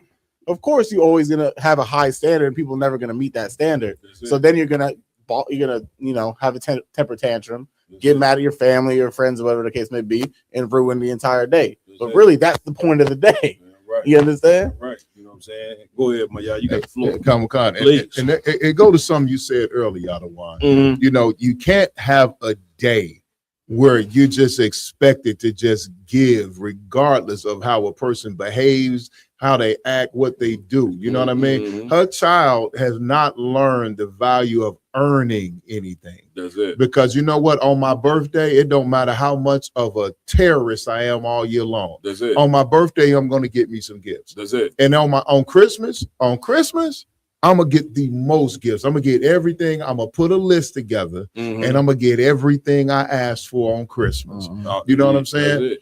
Go ahead. You got it. Now you got it. So and all that you know what I'm saying, that doesn't teach a child responsibility. That doesn't teach a child morality. That doesn't teach a child how to grow up and be a good person. You know what I'm saying? And be and act in accordance to the way that you're supposed to act. All it teaches a child to do is just hold on to this time of year, and you're gonna get what you want no matter what. Listen, at 7 years old, he already a gritty bastard. Yeah, Conor McCon. Like it look crying, you know what I'm saying, over 7 gifts. He must have grew up when we grew up. You know what I'm saying? 2 gifts, you know what I'm saying? You was straight. You know what I'm saying? Look, my cousins used to take their toys that they had for years, used to take them up, wrap them up, and give them to me. You know what I'm saying? Put them under my tree. Okay. And now, why am I saying it? Because it just goes to show you that how much, you know what I'm saying, people put into a day that is just about vanity. Right. You get what I'm point. Then you wonder why people grow up and the only thing they concerned about is money. Right. You know what I'm saying? Or about having, you know what I'm saying, a nice house and cars, and all it teaches you, brothers and sisters, is lust. Right. You understand now? Is it good to have nice things? Yes, but that ain't important, man. You know what I'm saying? Sometimes you're gonna have to be content on what you have. And the sister does not understand her going to break her back to buy him, and one of those gifts was a PS5. Right. You see what I'm saying? Get me right on it. I don't play game, but the PS5, get me right on it. How much? About $700. Yeah, PS5, $700. Now that's just one gift on top of 6 other gifts that she then went and got them. This is why the Lord said, take your spirit out of America. This is one of the things he's talking about right here. Right. Taking your spirit out of America means stop celebrating these wicked ass holidays that don't put nothing into you, and mainly it doesn't put nothing into your goddamn children. Right. All you doing is ruining your children in so many different ways that it is ridiculous. You get my point? One of the ways you destroying them is by you going to break your back and then going to give credit to a fat white man, you know what I'm saying, for some damn gifts that you went out and worked for. Then once your children find out that you've been lying about Santa Claus, now they believe it's okay to be a damn liar. Right. You get my point, but you think you putting morals in the children by having them celebrate Christmas. Christmas ain't about the children. Christmas is about the white man. It's about worshiping the white man, and it's about feeding the white man's belly so he can continue to rule. I'm right. You understand, my y'all? Want the scripture, sir? Please. The book of Ecclesiastes, chapter 7 and verse 7. Come on with it. Surely oppression maketh a wise man mad. Make away what? A wise man y'all mad. Y'all wonder why we look angry. Ain't that what they said when they Why y'all so mad? Cause We could be sitting there smiling, but we still, Tell us to smile. right? You know what I'm saying? Tell us to smile. This, that, and other. What in the hell should we like? We gotta, according to this scripture we reading, we in the right spirit to be angry. Damn right. We angry because we know that we being oppressed. You go tell an average black and brown person that they being oppressed, they're gonna look at you like you got 5 heads. Oppressed. What the hell you talking about? You know what I'm saying? I'm living good. Right. You see what I'm saying? But we being oppressed in this place and we mad about it. Read. And a gift destroyeth the heart. The gift to do what? Destroyeth the heart. Yeah, gift destroyeth the mind. That's what you seen take place with this sister telling you in this video right now that her son is mad because he only got 7 gifts. What a little gremlin. Right. And listen, it's a demon on her too for even sitting there crying like a damn baby because he mad, you know what I'm saying, that he didn't get enough gift. She's sitting in a damn car crying like a goddamn newborn. When what that sister and what that little boy need is a man that come in there and say, we ain't celebrating no Christmas. All that's over. We ain't following the white man's holidays no more. Moving forward, this little guy right here gonna get a gift when he get good grades. When he take out that garbage every day and keep his room clean and do push-ups and sit-ups and earn the right to receive a gift, you know what I'm saying, he'll get it. But until then, all that is over with. You can go ahead and wipe them tears. This is why, that's why having a man, and not just any man, but a man who obeys God and fears the Most High need to be put in every black and brown home. Right. And then you'll see us get fixed overnight. You understand where we at with it? Was that it? Come on. I ain't no sweat. Any more on the joints? So we can move it onward. Y'all ain't gonna put Snoop Dogg up there? Oh yeah, Snoop Dogg. Y'all got the picture of Snoop in his Christmas uniform? Get me right. Oh, wait a minute. There's another Christmas video. Well, that was kind of, I don't know if you want to end the Play video. it. Yeah, I want to play that. Oh, no, this one ain't. That ain't. Yeah. Nah, the kids is destroying the gifts. And No, stuff. this one right here that he got is not Christmas. Yeah. No, that's not. That's not. Trust me. It might have been accurate, but that's not the point. That is what he was trying to bring out in the video.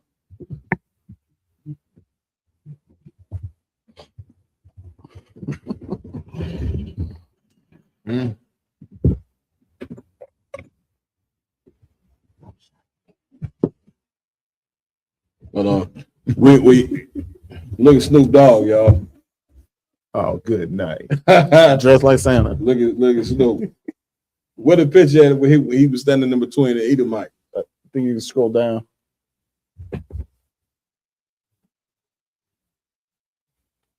If you can't find it, don't worry about it. I just want to say this, man. I mean, let all these different stories that we went over here tonight, you know what I'm saying, be a good lesson for you about Christmas. Donald Trump bombed Nigeria on Christmas. We showed you a video of some sisters battling out like battle cats in candy cane uniforms. The sister was just crying because her gremlin son, you know what I'm saying, was mad because he only got 7 gifts. What are you supposed to get? 14 gifts? Right. Like, you know what I'm saying? Yeah. Like, go up. But there. Yeah. No, up. To the left. Down with the white people. With the white people. To the right one. Yeah. Good night.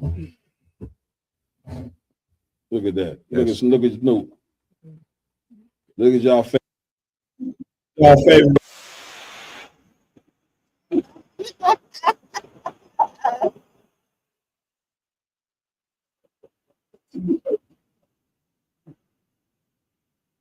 Snoop face look like an Arab.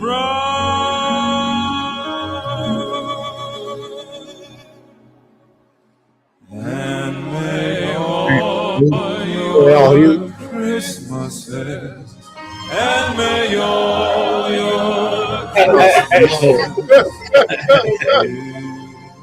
Good night, man.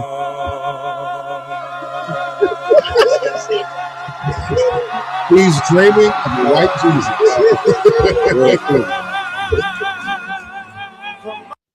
Good. Go ahead. Man, Cap, that's a scandalous nigga right there. Yeah. Like that's the type of cat that'll literally do anything for money. I'd be surprised if he ain't been at a Diddy party, a Epstein Island, Man, or come something. on, come on, man. You know what I'm saying? At the end of the day, you know what I'm saying? You knew Snoop was gone the minute he was doing a show with Martha Stewart. You Yeah, know what I'm Carnival saying? God. He's letting you know I'm just moving forward for the rest of my career. I'm just gonna be a hoe, you know what I'm saying, for money. Whatever I got to do, you know what I'm saying, I'm gonna do it to receive money. You know what I'm saying? Damn that, black man. Listen, let this be a lesson, man, to hold on to your integrity, man. You know what I'm saying? I live in a damn cardboard box, you know what I'm saying, and drink water and eat bread every damn night. If it meant to me holding on to my goddamn integrity. That's you know what I'm saying? Instead of sitting there, you know what I'm saying, with them in the middle on the stage with these devils talking about singing a Christmas goddamn carol. This what happened to the low riders? You know what I'm saying? With Dr. Dre flapping up and down. What we talking about?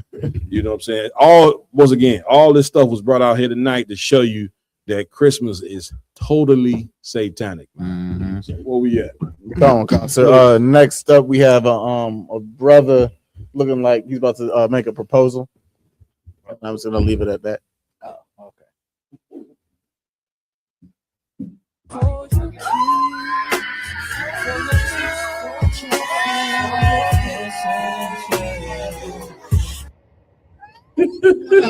Angry man. Israel, y'all got to get me right. You know what I'm saying? play that video one more time, man. Y'all got to get me right.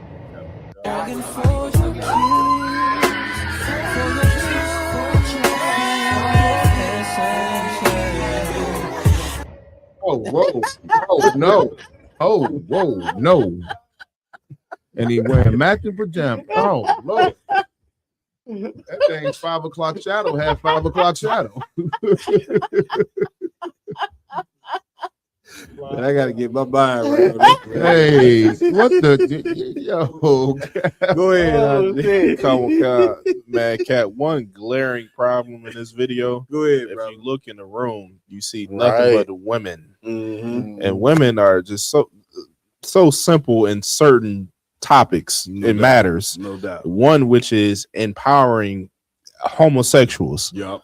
If these homosexuals ain't have a pack of hyenas empowering them and encouraging them to do the devious acts that they doing, maybe that will dissuade them from being who they are. But since they got 20 proud independent women cheering them on, and they what's the proper word for saying assaulting each other in the bedroom. That's it.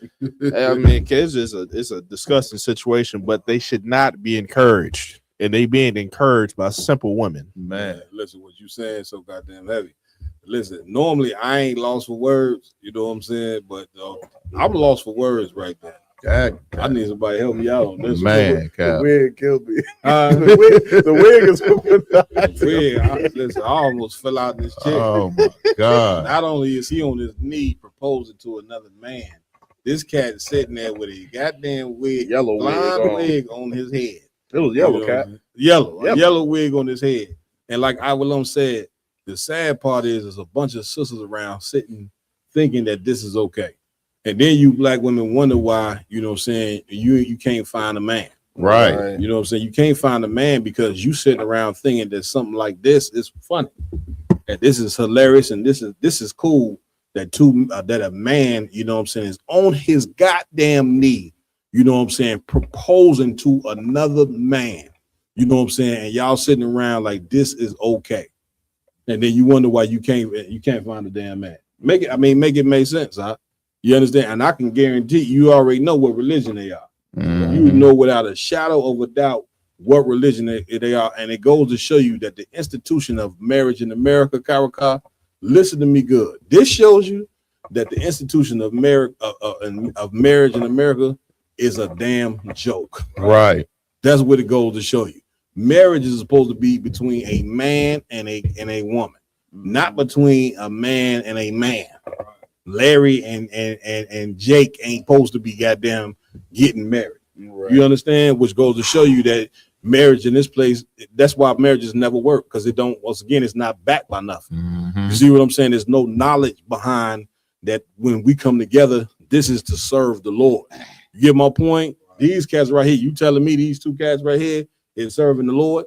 Right. With his cat getting on his damn knee, you understand? And the women sitting around thinking that this is okay and that this is acceptable.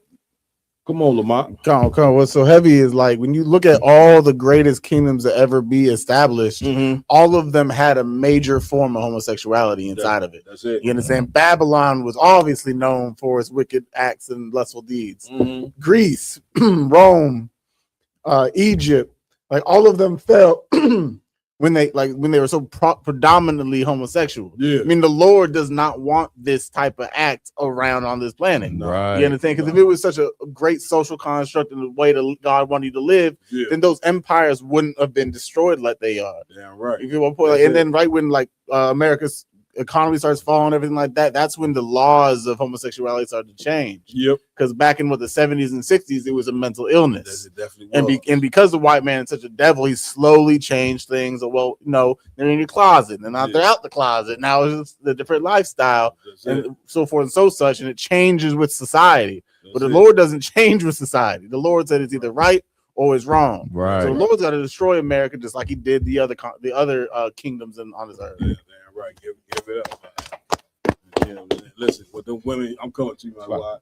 But yeah, what them women should have did was when they seen that transpiring, got up and walked the hell out of that damn house. Like, you know what I'm saying? Like, you women, this thing of us getting back to ourselves as a people, it ain't just on the men.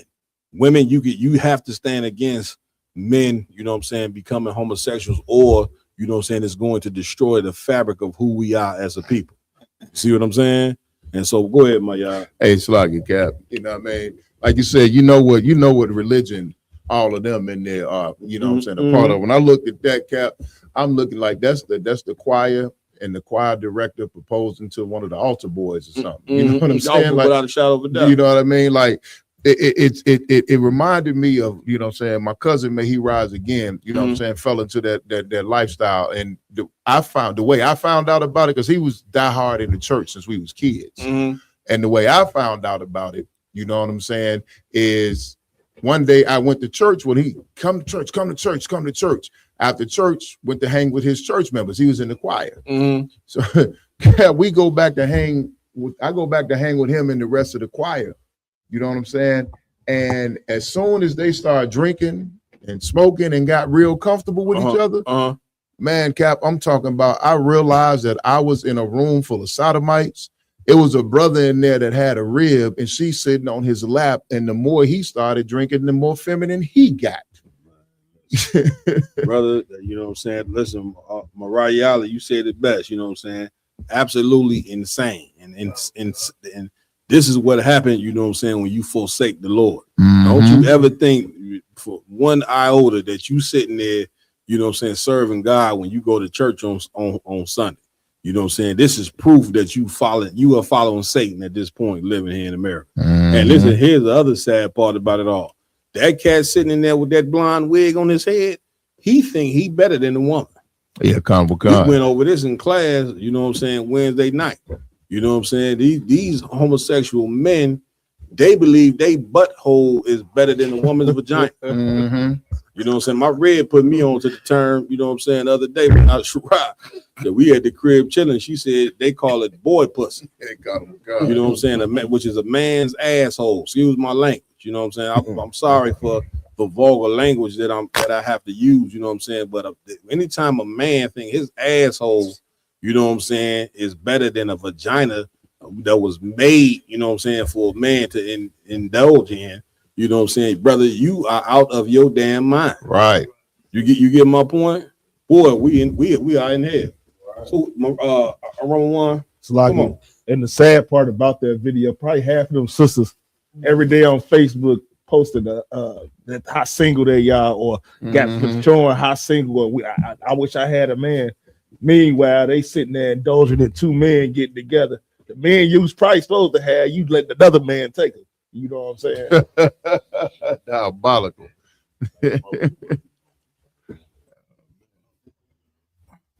Real quick, we're gonna take a quick second to acknowledge some of the people. I gotta open it up real quick. Oh yeah, you can just read mine.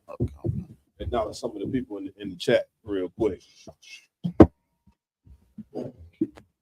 All right, to go down some of the lists. Hopefully, I don't mispronounce your name. We got Officer Marta Barr. Damn right. We got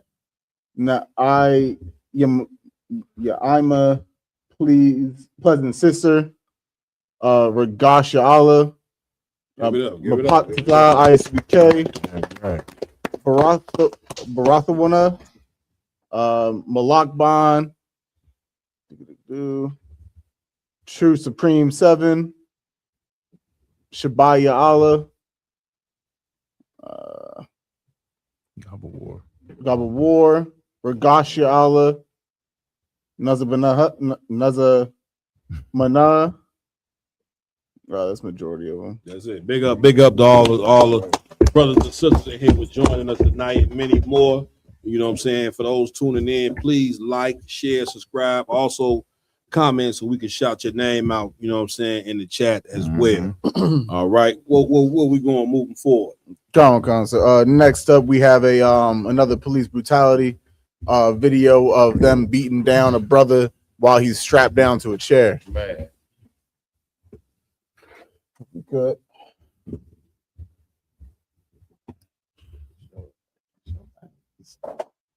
Well, we're talking about.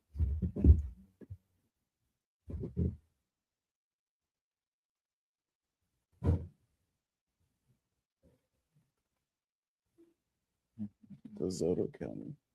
Do you know where DeSoto's at? Stop resisting. Stop resisting. Stop resisting. Stop resisting.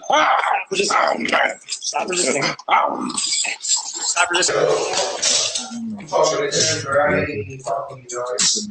He ain't like that, though. Yeah. Hey, turn around, cup up, bro. Cup up. Look. I was good to my slides, bro. Yeah. That's what I was good to get. Get your slides. And now y'all cornering me is making me feel like I'm targeting, bro. Yeah. Real, bro. Okay. Okay, none of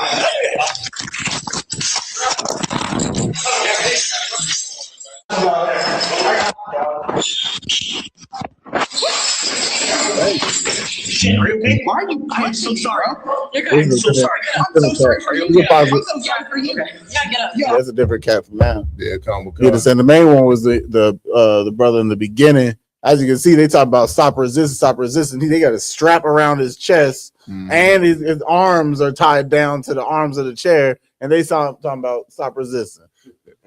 Go ahead, Maya. If I could, sir. So DeSoto County is in like it's more like the northern section. It's right at the border of Memphis and Mississippi. You know what I mean? I got a cousin that lives in DeSoto County. You know what I'm saying? So DeSoto County is extremely racist. Like them crackers down there, they do not play. Them brothers from Memphis don't cross the border with their crime, because if they come into DeSoto County with the things they're doing in Memphis, they're not gonna make it. You know what I mean? So I watched that video earlier, and the one right here you say it's a different cat. This is a white dude, right? And he pushed the white cat down and kicked him in the head. Told him sorry, right? And he said, "Oh, I'm sorry, my bad, I'm sorry." He apologized to this Edomite 1,000 times. That's it. And this was. Then he turned around and beat the brakes off the brother. They got the brother strapped down in the chair, and he continues to beat the brother. Now, some Edomite online was like, well, what y'all didn't know is he had his arm tucked behind his back. How do you stop a person from resisting? Listen, that brother's bleeding from his mouth. He got a strap. He's strapped to a chair. You can hear the fluid in his lungs as he's trying to breathe. Yeah. And you continue to punch him in his chest and in his stomach as he strapped down. As he's strapped down. Now, he got everything else strapped down except one arm. Right. If it is one arm, you are supposed to be a trained professional. That's it. You know what I'm saying? There are ways and techniques to manipulate someone and move someone when they're resisting. Yeah. There are ways that if he don't want to move that one arm out, he ain't got no weapons. There's other ways to strap him down. but they choose once again to treat us like even less than animals, Cap. Well, listen, you just said something that was heavy. You said trained profession. Mhm. The thing of it is the white man can never be trained Right. to be something, you know what I'm saying, that he's not. Right. He ain't a man of honor and peace. Right. Especially when it come to us. You see what I'm saying? And like trying to train him is like saying you're gonna train a tiger, you know what I'm saying, and a lion to be domestic. Right. How many times you turn on a video clip of some man in a circus being attacked by lions and tigers that he's sitting there trying to entertain you with in the circus, and they eat his ass alive right there in the middle of the performance. Why did it happen? Because tigers and lions aren't meant to be trained. Right. There's some animals that ain't meant to be domesticated. Mm. And the white man ain't meant to be domesticated, meaning you can't never turn this man to be a man of peace and to understand your pain. Right. You understand? Like Right. that was just such a sucker move to pin the brother down and punch him, you know what I'm saying? To basically he was trying to kill this cat. And he ain't give a damn about a camera or nothing else. That's the same way a lion or a tiger don't give a damn about a camera if they being filmed by National Geographic. Right. They don't care about no camera. They gonna do what they do. And this is who, do you understand? Like how much longer do this type of stuff got to go on for us to understand that the best way for us to deal with these people is to totally separate from these people. Right. You can't have your enemy policing your neighborhood. The police is meant to protect the neighborhood. But the problem is that when you got your enemy trying to protect the neighborhood, it's going to be an all-out war. Like what in the hell you think the Black Panthers got started for back in Oakland? Do the research. The Black Panthers got started because the police in Oakland, California during the 60s was terrorizing the people in Oakland. That's right. As a matter of fact, the police department went and recruited white people from the South, from Mississippi, from Alabama, and to move to Oakland to terrorize the people in Oakland until finally Huey P. Newton and the rest of them cats got fed up and they formed the Black Panthers. Right. Now the Black Panthers, they was writing what they was doing and trying to defend. They was defending their communities, you understand, from white terrorism. You see what I'm saying? And they was writing, doing it. They just didn't have the truth. Right. You understand? And brother, we got the truth. You understand? We got to learn that we gonna have to come together, you know what I'm saying, in order to come up against something like this right here. Damn right. You get my point? Like we got to learn, we got to become this is what you want to fight for something political, fight for something political where righteous men are the ones that police their own goddamn neighborhood. Right. Not bringing somebody from a total different neighborhood that the closest thing they seen to a black person was looking at Boys in the Hood. Right. They look at Boys in the Hood and look at South Central or look at a movie and think they understand you. And then come talking about policing your goddamn neighborhood. Right. Didn't we should have learned from Rodney King, didn't we? They you ain't see how they beat the hell out of that goddamn brother right there on live TV. You see what I'm saying? And here's the thing: when even though Rodney King got beat like that, when they went in court and all them white officers got off, white people was happy. Yeah, remember the country was split.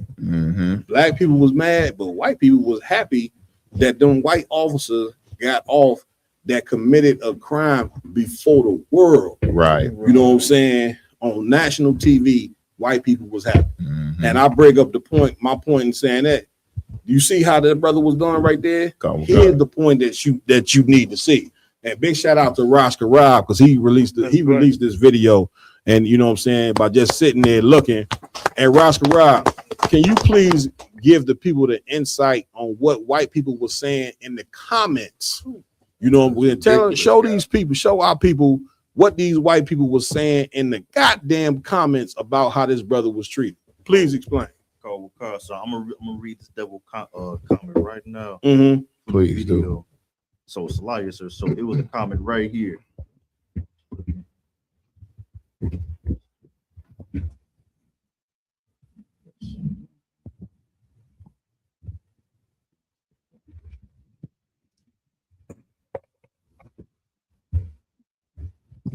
Well, you want to say something? Go ahead, Like I said, I got a fan out here. He want to come on, and speak. Go ahead. Let him get out. All right, come on.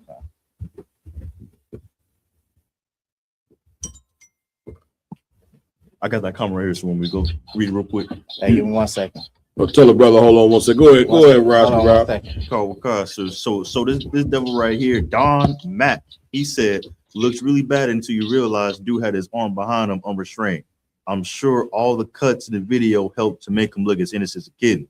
So here's my response too that people liked also. I told him, you are a person incapable of understanding somebody else's mistreatment. For you to understand somebody else's pain, it would have to be you in that chair. And only then you will understand. Right. Like the white people in the comments was making excuses for why this brother, you know what I'm saying, was getting beat the way that he get beat. You understand? Like you just don't understand. Like you don't understand how much these people hate you, man. Let's get the brother on Bigo. That's straight out of Judah. You lied. Yeah. Straight out of Judah, look like he partying right now. That's all right. If we come back, we'll go back to it. He look like he was listening to some disco music or something. Go ahead, I will. You got the Con, please, man, Cat. When I see this video, this is the type of video that make me keep the law perfectly. Damn right, man. I want to be worthy of vengeance. That's it. When Christ come back, I'm gonna show them stop resisting. That's it. You understand what you saying is so heavy. Come on, Mariah. Thank you. If I could, I just want to bring up a little something on Google about the KKK. Please. It said on December 24th, 1865, a group of former Confederate soldiers established what would become the first chapter of the Ku Klux Klan in Pulaski, Tennessee, named for the Greek word kiklos, which means circle. The Klan was devoted to white supremacy and to ending Reconstruction in the South. The Klan's first leader, called the Grand Wizard, was former Confederate Lieutenant General Nathan Bedford Forrest. Now, during Reconstruction, the Klan's political activity was closely tied to the goals of Southern politicians still loyal to the cause of white supremacy. To support this agenda, the Klan engaged in a campaign of terror, violence, and murder targeting African Americans as well as white voters who supported racial equality and civil rights. Damn right. You understand? That's heavy that you bring that out because a lot of them KK members, you know what I'm saying? Like people always say, this ain't the first time you're gonna hear this, but they turning in them hoods for just a badge, you know what I'm saying, and a gun. You know, KKK ain't went nowhere. They just said, let's go join the police department. Let's go join the FBI.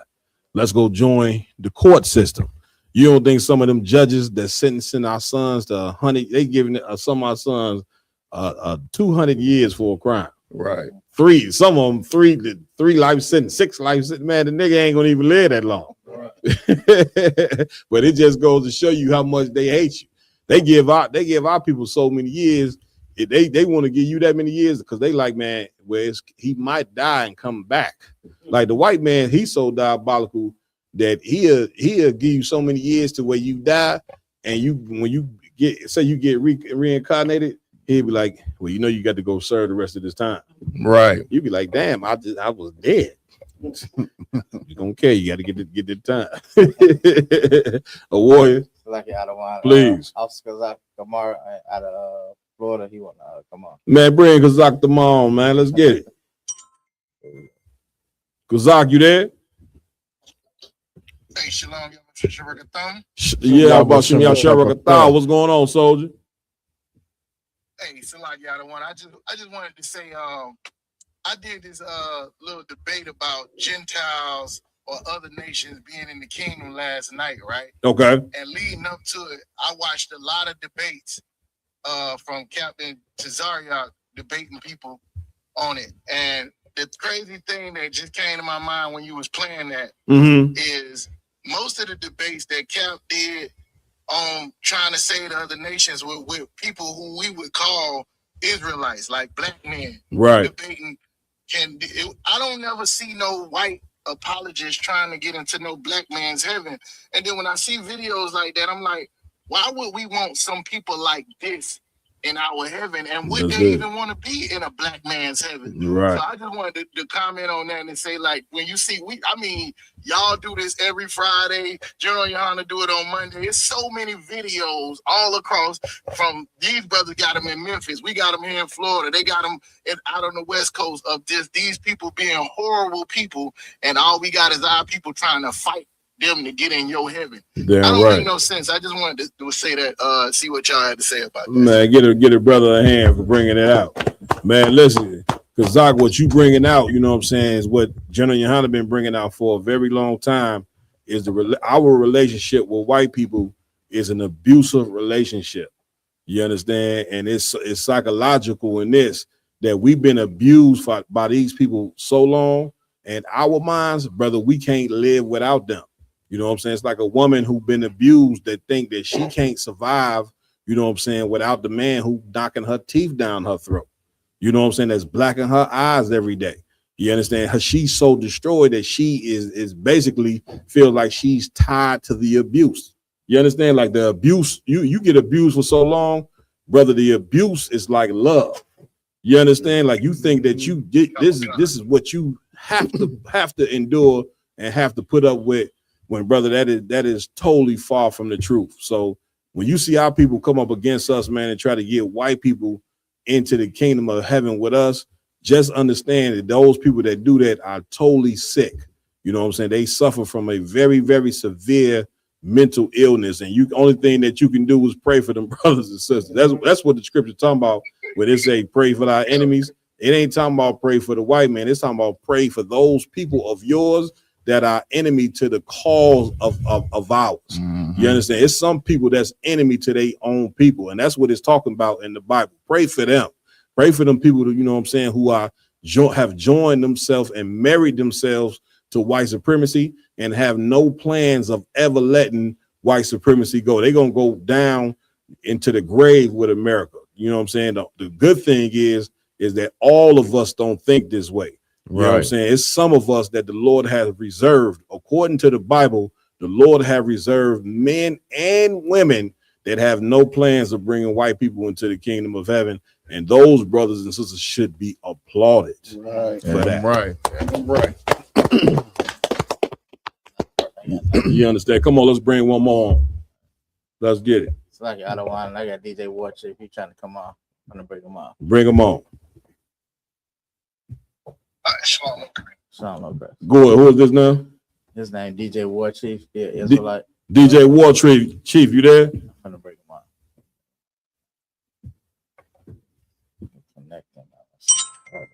There you go. DJ War Chief, you there? Yes, I'm right here. Y'all about Hashem, y'all Shabbat. What's going on? Yeah, about Go ahead, DJ. What you want to say, brother? Yeah, I've been seeing a lot of, it's kind of, I don't know if y'all been seeing the same thing, but I've been seeing the trend of, you know what I'm saying, the Edomites over here actually giving breakdowns on the fact that we are the lost sheep of the house of Israel. And I just find it kind of strange that I'm seeing these videos and I'm just like, I already know that, but you know me, I already know what they're going to get according to Obadiah. I already know what's going down. I already know what's going to happen. There's nothing to that. I wonder why they're on our boot tails and they're cleaving to us so tough. This white lady, I got the video. I'm gonna send it to Brother Warrior. Okay. We got a white lady actually break it down the Bible, break it down and saying like, look, these are the true Israelites. They're in America. Some of them are Levites, some of them are Judah. And I just wonder, what do you think about that? Well, some white people, man, you know what I'm saying? You got to remember, white people, the scriptures say that the Greeks seek knowledge. Like some white people, you know what I'm saying, they look at the stuff that we bringing out and they know that what we saying is true. Like you can pull up 100 tapes, you know what I'm saying, where we go out and teach on the corner where they on their knees, you know what I'm saying, kissing our boots because they know that what we saying. Once again, the spirit can't deny the truth. You understand? So these white people know that what we saying is the absolute truth. Right. Now, with that being said, you still got to be skeptical of a snake because they going out and they saying that and trust and believe that them saying that is them trying to find their way into the kingdom. You know what I'm saying? That's them trying to some way, somehow you know what I'm saying, get sympathy, you know what I'm saying, for you, so you can let down your guard and say, look, let these people come on in because they admitting, you know what I'm saying, that we are the chosen people. And I'm coming to you, what, and that right there, you know what I'm saying, you cannot, you know what I'm saying, be thrown off by that. You know what I'm saying? We got to stick to what we know. I don't give a damn how sympathetic white people are. Yeah, you know what I'm saying?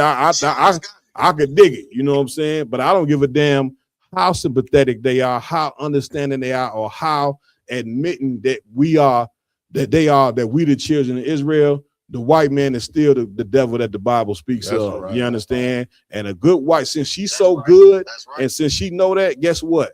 A white woman like that is going to be an excellent servant in the kingdom of heaven. That's right. She got a special place, you know what I'm saying, appointed by the Most High that she should get ready for, since she want to come out with the truth. But one thing that she would never do was be accepted through the doors of the ISUPK under Commander General Yohana. Damn right. You understand? So be watchful. A warrior. So like I say, what you are bringing out, you know, it brings a scripture, you know, they come with smooth words, but wolves in their heart. That's it. So that, you know, that's just, I just want to bring that out. All of a sudden they want to admit that we the children of Israel. Right. Thanks for the edification, man, because yo, man, there's a lot of people that send me that videos like, see, even they don't deserve to be in the kingdom of heaven? Yeah, see that? Straight to Obadiah. That's it. Listen. Straight to Obadiah and show them like, hey, man, the judgment is their judgment. It's a wrap. I don't know what to tell you. That's just what it is. Get it, brother. That want to listen. Everybody else getting put to death. I don't know what to tell y'all. Man, listen, and you know, certain black people, when they come from the mouth of the white woman, you know for sure we let down our guard. Oh, come on. What we don't understand as a people is that the white woman is just as vicious, if not more, than the goddamn white man. That's a fact. You understand? She owned just as many slaves, and according to the records, the white women during slavery were much more vicious than the damn white man during slavery. You know what I'm saying? So don't be dismayed by Miss Ann, her blue eyes and her blonde hair. Right. Okay.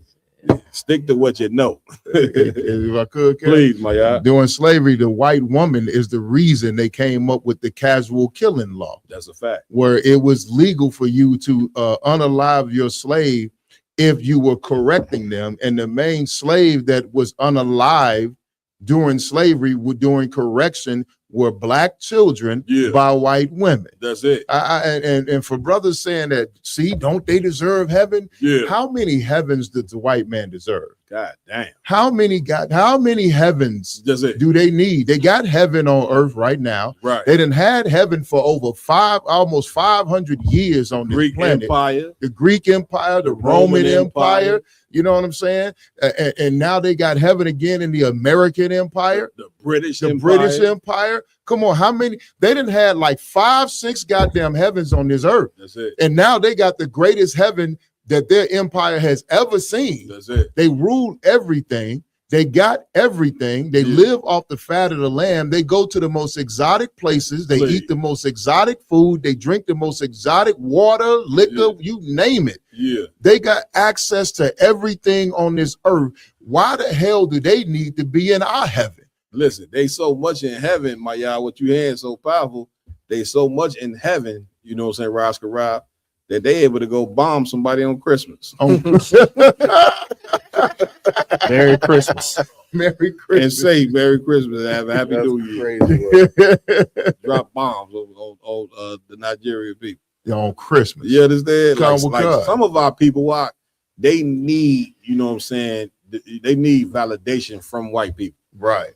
You see what I'm saying? They need to be able to say, see, even though, man, I didn't learn the truth from white people. Right. I learned the truth from Commander General Yohana, General Muhammad, General Mayak, General Hobb, General Shawmar, General Kathumgabar, and General Kabalamar. You know what I'm saying? I learned this truth from some niggas, man. I didn't need to, you know, for some white person to come tell me who I was and for them to be, you know, justify, you know, the truth. Right. You know what I mean? I didn't need that. You know, that's for people. That's for black people who lack faith and who are totally brainwashed and are totally still under the the brainwashing of they slave. It got to be they slave master. It has kind? to be told from him in order for it to be believable. Right. Where we going next, Lamar? Lastly but not least, we have Commander Jenny Hanna talking about what white people can do and the solution for what we could do here in America. Come on with it. 80% of the land mass of the United States, turn it over to black people and call it Black America. But we still have to look at a solution of how do you pull yourself out of that. I think Easy black solution. people need to maybe work together. You know what the solution is? What's that? Real simple. The United States has 50 states, right? Yeah. Black people are 15% of the population, right? Mm-hmm. 15% of the land mass of the United States, turn it over to black people and call it Black America. Let them establish a government, get the CIA out of our neighborhoods, and we'll migrate the hell up out of here, give you every beautiful city, and we'll go build an empire like you've never seen before. Yeah, see, I'm not solution, problem solved. Crack, you got something to say? Go ahead. Now play the part with the crack. Oh man, like I get to be the dick, don't I? Fuck yeah, I do. Son of a bitch. I'm gonna keep it real with you, man. I didn't even want to make this fucking video because I was just like, but we're gonna have a heart to heart. Real quick, why are we trying to segregate again? I thought we fought like hell for y'all to not be segregated. Also, I don't think you quite took a lot of shit into account because I don't think majority of your people would want to live in a place where it's strictly your people. I don't think you quite understand. Every other race on the planet can work well together, but your race doesn't work well together. Okay, you always try to take out the op. You try to take out somebody who's better than you. Again, that's just a factual fucking statement. And then you take into account the levels of crime, the amount of percentages of your people that are committing. Do you think where you're going to create is going to be something that's like a fucking utopia and people are going to want to come there? Spoiler alert, homie, it's not going to work out like that. Do you need further evidence? Go look at fucking Kenya. Look at any Africa. Look at any. Y'all can't run shit. So again, I don't think you quite thought this shit through, because if you created that place, it would be the murder capital of the fucking planet. There would be the most fucking crime, poverty. That place would be a fucking shitbox. People would be fleeing that cesspool and trying to come back over with the rest of the world. So again, I'm not trying to be that dick. Okay, this is one of the times I don't want to be the dick. But y'all can't run shit. You just fucking can't. Y'all can't live together in peace and fucking harmony. Like, you can't even live with your own fucking people. I know you keep blaming the white man bad for everything. But you can't even live with your own fucking people. And that speaks volumes. Damn, where we going? Are we long? Come on, please. No, Cap, this like these type of white people, they have to say these type of things because when they speak like this, it battles their white guilt. Mm-hmm. They know that they the devil. That's right. Give it up. Give it up. Right. That was happening. Go ahead, Ashley. So they gotta say things like that, and then they make statements like, okay, like every black person is a gang member. Mm-hmm. That's like saying every white person is from the trailer park. Every white person is from Alabama and talk like Bobby Boucher from the Waterboy. They from the swamps of Florida. That's not every white person. Every black person ain't violent. Every black person ain't shooting and killing and everything like that. That's it. So they got to throw out these stereotypes because they know that they're the cause of destruction of the black community. That's it. So to take the fault away from them, they're going to try to project, just the propaganda of evil on black people. That's it. Right. Go ahead, my guy. Hey, Cap, and if I could, please, to address what this Edomite said. Last time I checked, America has the most crime out of any country in the world. That's a fact. America has the most gun violence out of any country in the world. America has the highest drug addiction rate, the highest sexually transmitted disease rate, the highest forms of illnesses, all forms of cancer and illnesses and everything that unalives mankind is right here in America. And the last time I checked, sir, I mean, I might be foolish. I might be, not thinking correctly. But the last time I checked, wasn't America run by white people? That's it. You know what I'm saying? For him to insinuate that if black people had our own space in this country to run, that it would somehow be worse than America already is. America runs the world, and the world is going to hell in a handbasket. That's it. You know what I'm saying? There is rape, robbery, murder, depravity all over the world, and it was all spread by the so-called white man trying to colonize the entire planet Earth. Every place on the planet Earth imitates white culture, imitates American culture. So how can he try to say that somehow that we're going to be worse than them when they're the worst caretakers of the world that the world has ever seen? And we learned everything from them. Remember, they stripped us of our culture. They stripped of us our language. They stripped of us our God and replaced it with their culture, their language, their God, their traditions, their lust, and their hungers. And now want to point the finger at us. Yeah, he said, you want to blame the white man? You goddamn right we're going to blame the white man. Because we learned everything that we know. Every brother outside of the ISUPK learned everything for the white man. Even the brothers talking about going back to Africa, they're doing that to be passive good slaves so the white man don't come down on them. But we ain't good slaves. We them runaway slaves. We them niggas in the field and in the house that didn't want to deal with master's BS no more. And we fighting back. We poisoning the well. We poisoning the water. And we running away to freedom. Damn right. Goddamn. Give it up. Give it up. Give it up, Bob. Man, listen. All Commander Jenny Holland said was give us some states where black people could move to and fix themselves. Damn right. But what you just seen was the reason why we so destroyed, right? Because why white people hate you, it's clear that they hate you, right? Even though they hate you as much as they do, brothers and sisters, they do not want you to separate from them. Right. Once again, the relationship between the abuser and the abused. White people in America, listen to me good. They are like vampires, right? Meaning the only way that this place survives and the reason what gives America's life is them sucking the blood of Black, Hispanics, and Native American Indians. Damn right. So even though they hate you, they love to be able to beat you.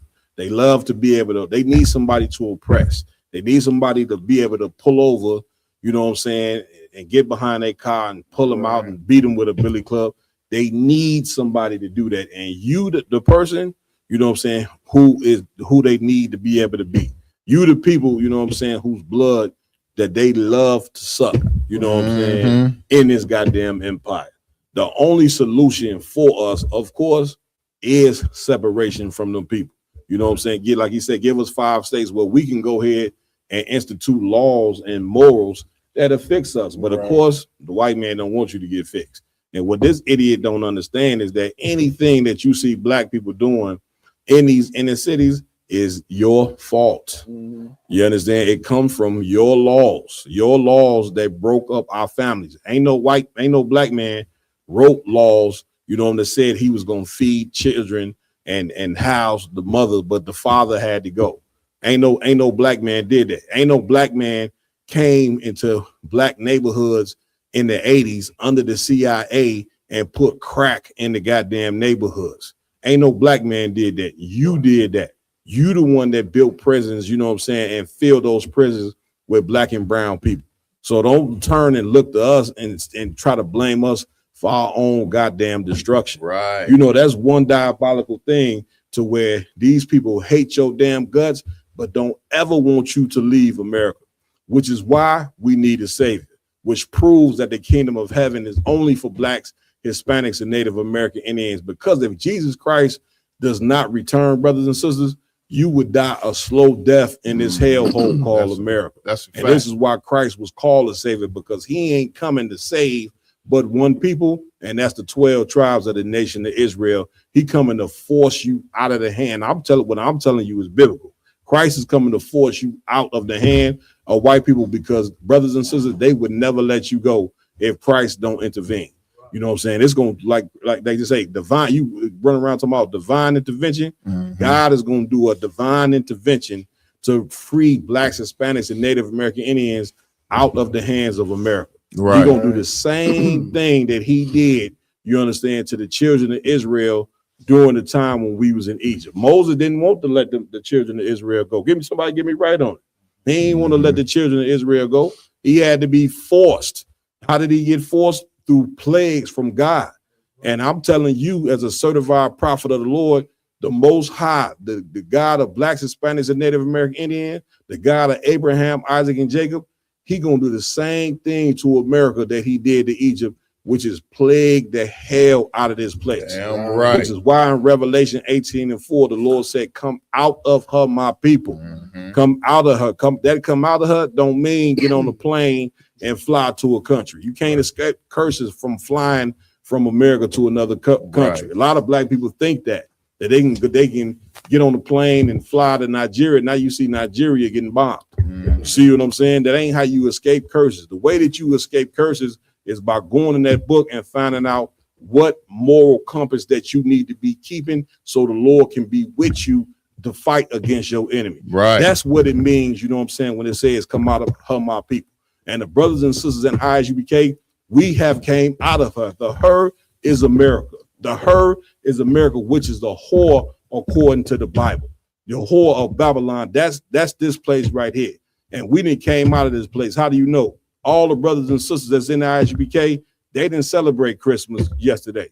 You understand? They didn't do that. We didn't celebrate Thanksgiving a month prior to that because we love our Native Indian brothers and sisters. We ain't celebrating New Year's in about a week because we understand and know that the real New Year would never be in the dead of goddamn winter, man. Right. Are you dumb and that stupid, man? Right. You talking about the New Year, everything is dead.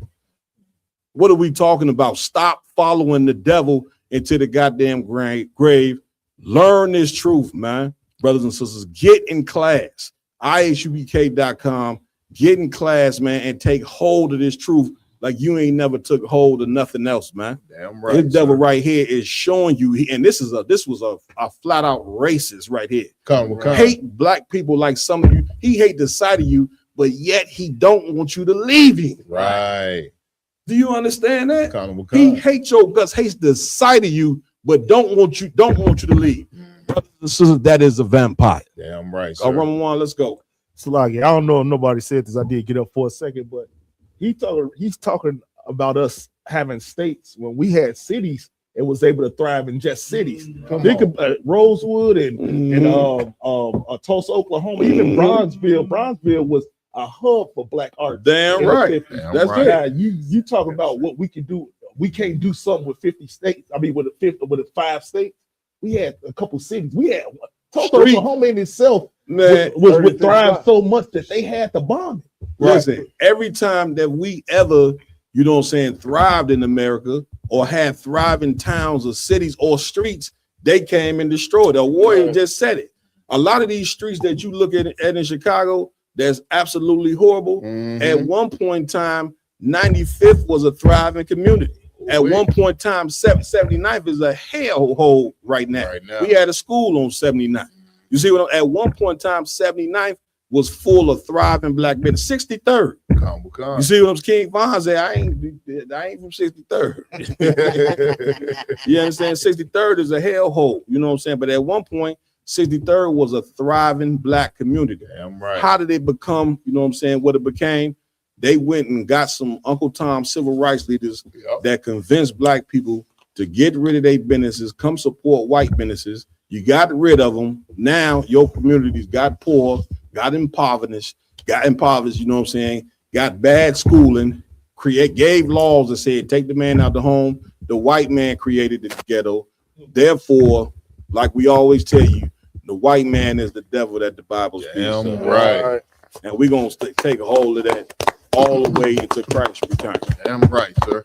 With that, man, I want to give it up, you know what I mean, to my amazing host for rocking it out with me. I want to thank everybody for hanging with us on this Friday night. I know you probably get ready now to go out and party. You know what I'm saying? It's a day after Christmas. I wouldn't advise it. Right. Yeah. If you were Black, Hispanic, and Native Indian, I would not advise you go and be a part of the demon Christmas, because a lot of people are gonna lose their life tonight in some club. Somebody gonna come shoot that club up, you know what I'm saying? Because the demon of Christmas is just that real. He gonna come shoot that club up because his woman just whored on him. Right. Because she felt like she had to be a whore on Christmas. Right. So now her boyfriend shows up and shoot the goddamn club up and you there. You get my point? Right. Like, man, I wouldn't do it. I would stay home and chill. Right. With that, man, I want to give it up to my amazing host. To my right, man, give it up to Officer Lamar Yala. Any announcements? Come on. As always, make sure to go like, follow, share all around Table of Truth, social media pages, Real Nigga University. Yeah, right. Tomorrow, Ice Week in Chicago, Round Table of Truth will be out there with Captain Hadaria Allah in Detroit. Give it up. Give it up. Let me say something on that real fast. Man, we coming at y'all with a double header, man. Of course, you know, we just got it in tonight, but we're going to be getting it in tomorrow night as well, 5:30 p.m. in the Detroit, Michigan. Captain Hadar Yala, Officer Laban, and all those mighty men and sisters in Detroit. The Round Table of Truth, we will be coming live from Detroit, Michigan. Please make sure you tune in tomorrow, 5:30 Eastern. That's Do right. not forget, we going right back live. Go ahead, Lamar. Con. If you able to make it to the new school out there, show up to 16134 Morris Road, Detroit, Michigan, 48205. Make sure to show up. Damn right. Give it up. Give it up. Give it up. Also want to give it up. You understand? Officer Iwalam Gabar. You understand? Any announcements? Yeah, Cap, man. If I was you, I would make it my business to catch that podcast tomorrow. It's gonna be going down heavy. Damn right. We're gonna get it in, man. You give it up, you know what I'm saying? Right. Detroit, Michigan is definitely a major hub, you know what I'm saying, in the IHBK. Them brothers have done an excellent job. They just opened up a new school. If you Black, Hispanic, or Native American Indian, the brother just gave the address. Roman gonna put the address in the chat as well. You know what I'm saying? We're gonna be going live from the new school in Detroit under Captain Hadar Yala. We're gonna have a great time, great podcast. Come sit in and join. You more than welcome to come. We're gonna have food, drinks, and all that. And then after that, you know what I'm saying, we may step out somewhere. I don't know. You know what I'm saying? Anytime Detroit and Chicago get together, there's always a movie. You see what I'm saying? I would probably hide the women, hide the liquor, and hide anything else you can hide. Because we definitely gonna invade. Hit me right on that, RJ. That's a fact. That's a straight up fact. You understand? A homosexual man couldn't hang around us. Right. He couldn't. We talk about women all day, every day. You know, sun up, sun down. That's right. I'm exposing you brothers up in there. Brothers in here looking at me like, you know, I got a red blue on too. I don't give a damn. Hey, I'm Cap. telling you about your husband right now. Brothers like, damn. Cap. Hey, when a homosexual come around us, they do interviews on podcasts and say the reason they left is because of much polygamy. That's why I'm telling you. You know, get my y'all out of here. That's the camp leader of IUIC. He said the reason he left because it was too much polygamy going on. And they didn't get too many men with multiple wives. Right. Now how sweet and he's sweet and so tender. It's tearing too much fire in this school. Ain't that sweet and tender? That is tender. You offended because I'm walking through the door with 4 women. Now you know that only a homosexual get mad at a man having multiple. You should be impressed, right? He looking but you know why he mad? Because he wants to be one of the women. Like he's jealous. Damn. Because the mind of a homosexual is that he's jealous that a woman got a box and he don't. That's why they run around now talking about boy pussy. Boy, don't no real man want no ass.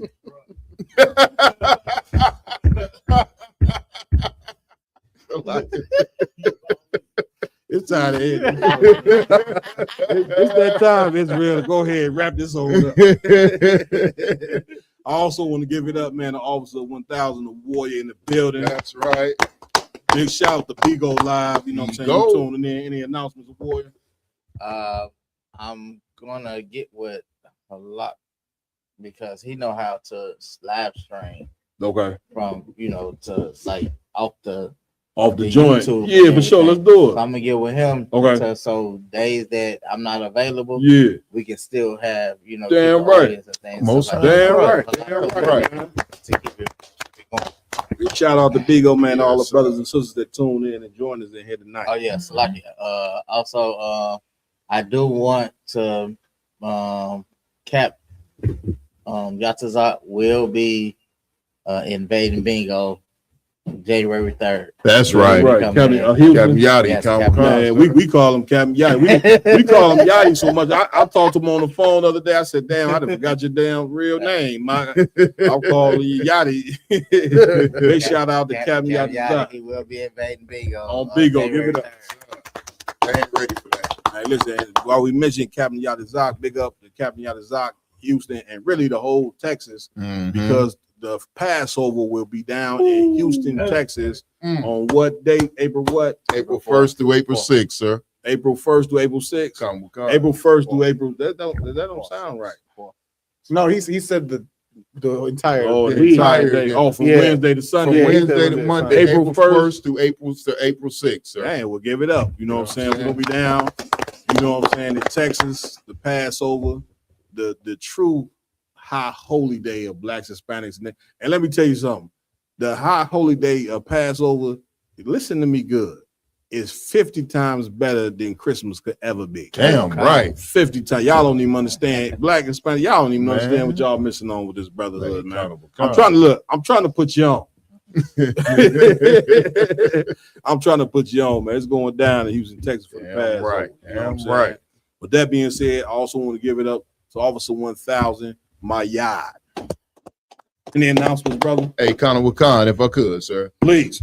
Tune in every Saturday, no matter where you're at in the entire world, because the ISUPK is worldwide. We not just, you know what I'm saying, local, we international. You know what I'm saying? Go to isupk.com, find the local school in your area, start attending classes live and in person and online. And also every Saturday, tune in to the Sabbath service, where every single Sabbath day, we bring the scriptures out to you. We break them down. We in the ancient Hebrew, the Lashon Kodash, the Holy Tongue, and then we give you the English translation, we also give you a proper scripture breakdown of what you're hearing, so you can understand the Bible. You can really know ancient Black history, find out where you from, how your ancestors lived, breathed, spoke, ate. You know what I'm saying? Right. That's real Black history coming out in these Sabbath services all across the United States, all across the world, every Saturday. Tune in. There, right. Give it up. If I could, please. I want to also mention that ISUPK biblical law will be coming to bingo soon. Damn right. Damn right. Damn right. Give it up. Right. Damn right. Give it up. You understand? I want to also give it up. You understand, to my engineers of the Round Table of Truth, Officer Ramawan. Get it, brother, a hand. Right. Officer Raj Raj, get him a hand as well. And Officer Mariah Allah, get him a hand as well. Okay. I am Captain Malquad, under the authority of Commander General Yohana. With that, we out. We see you in Detroit tomorrow, 5:30 p.m. Shalom.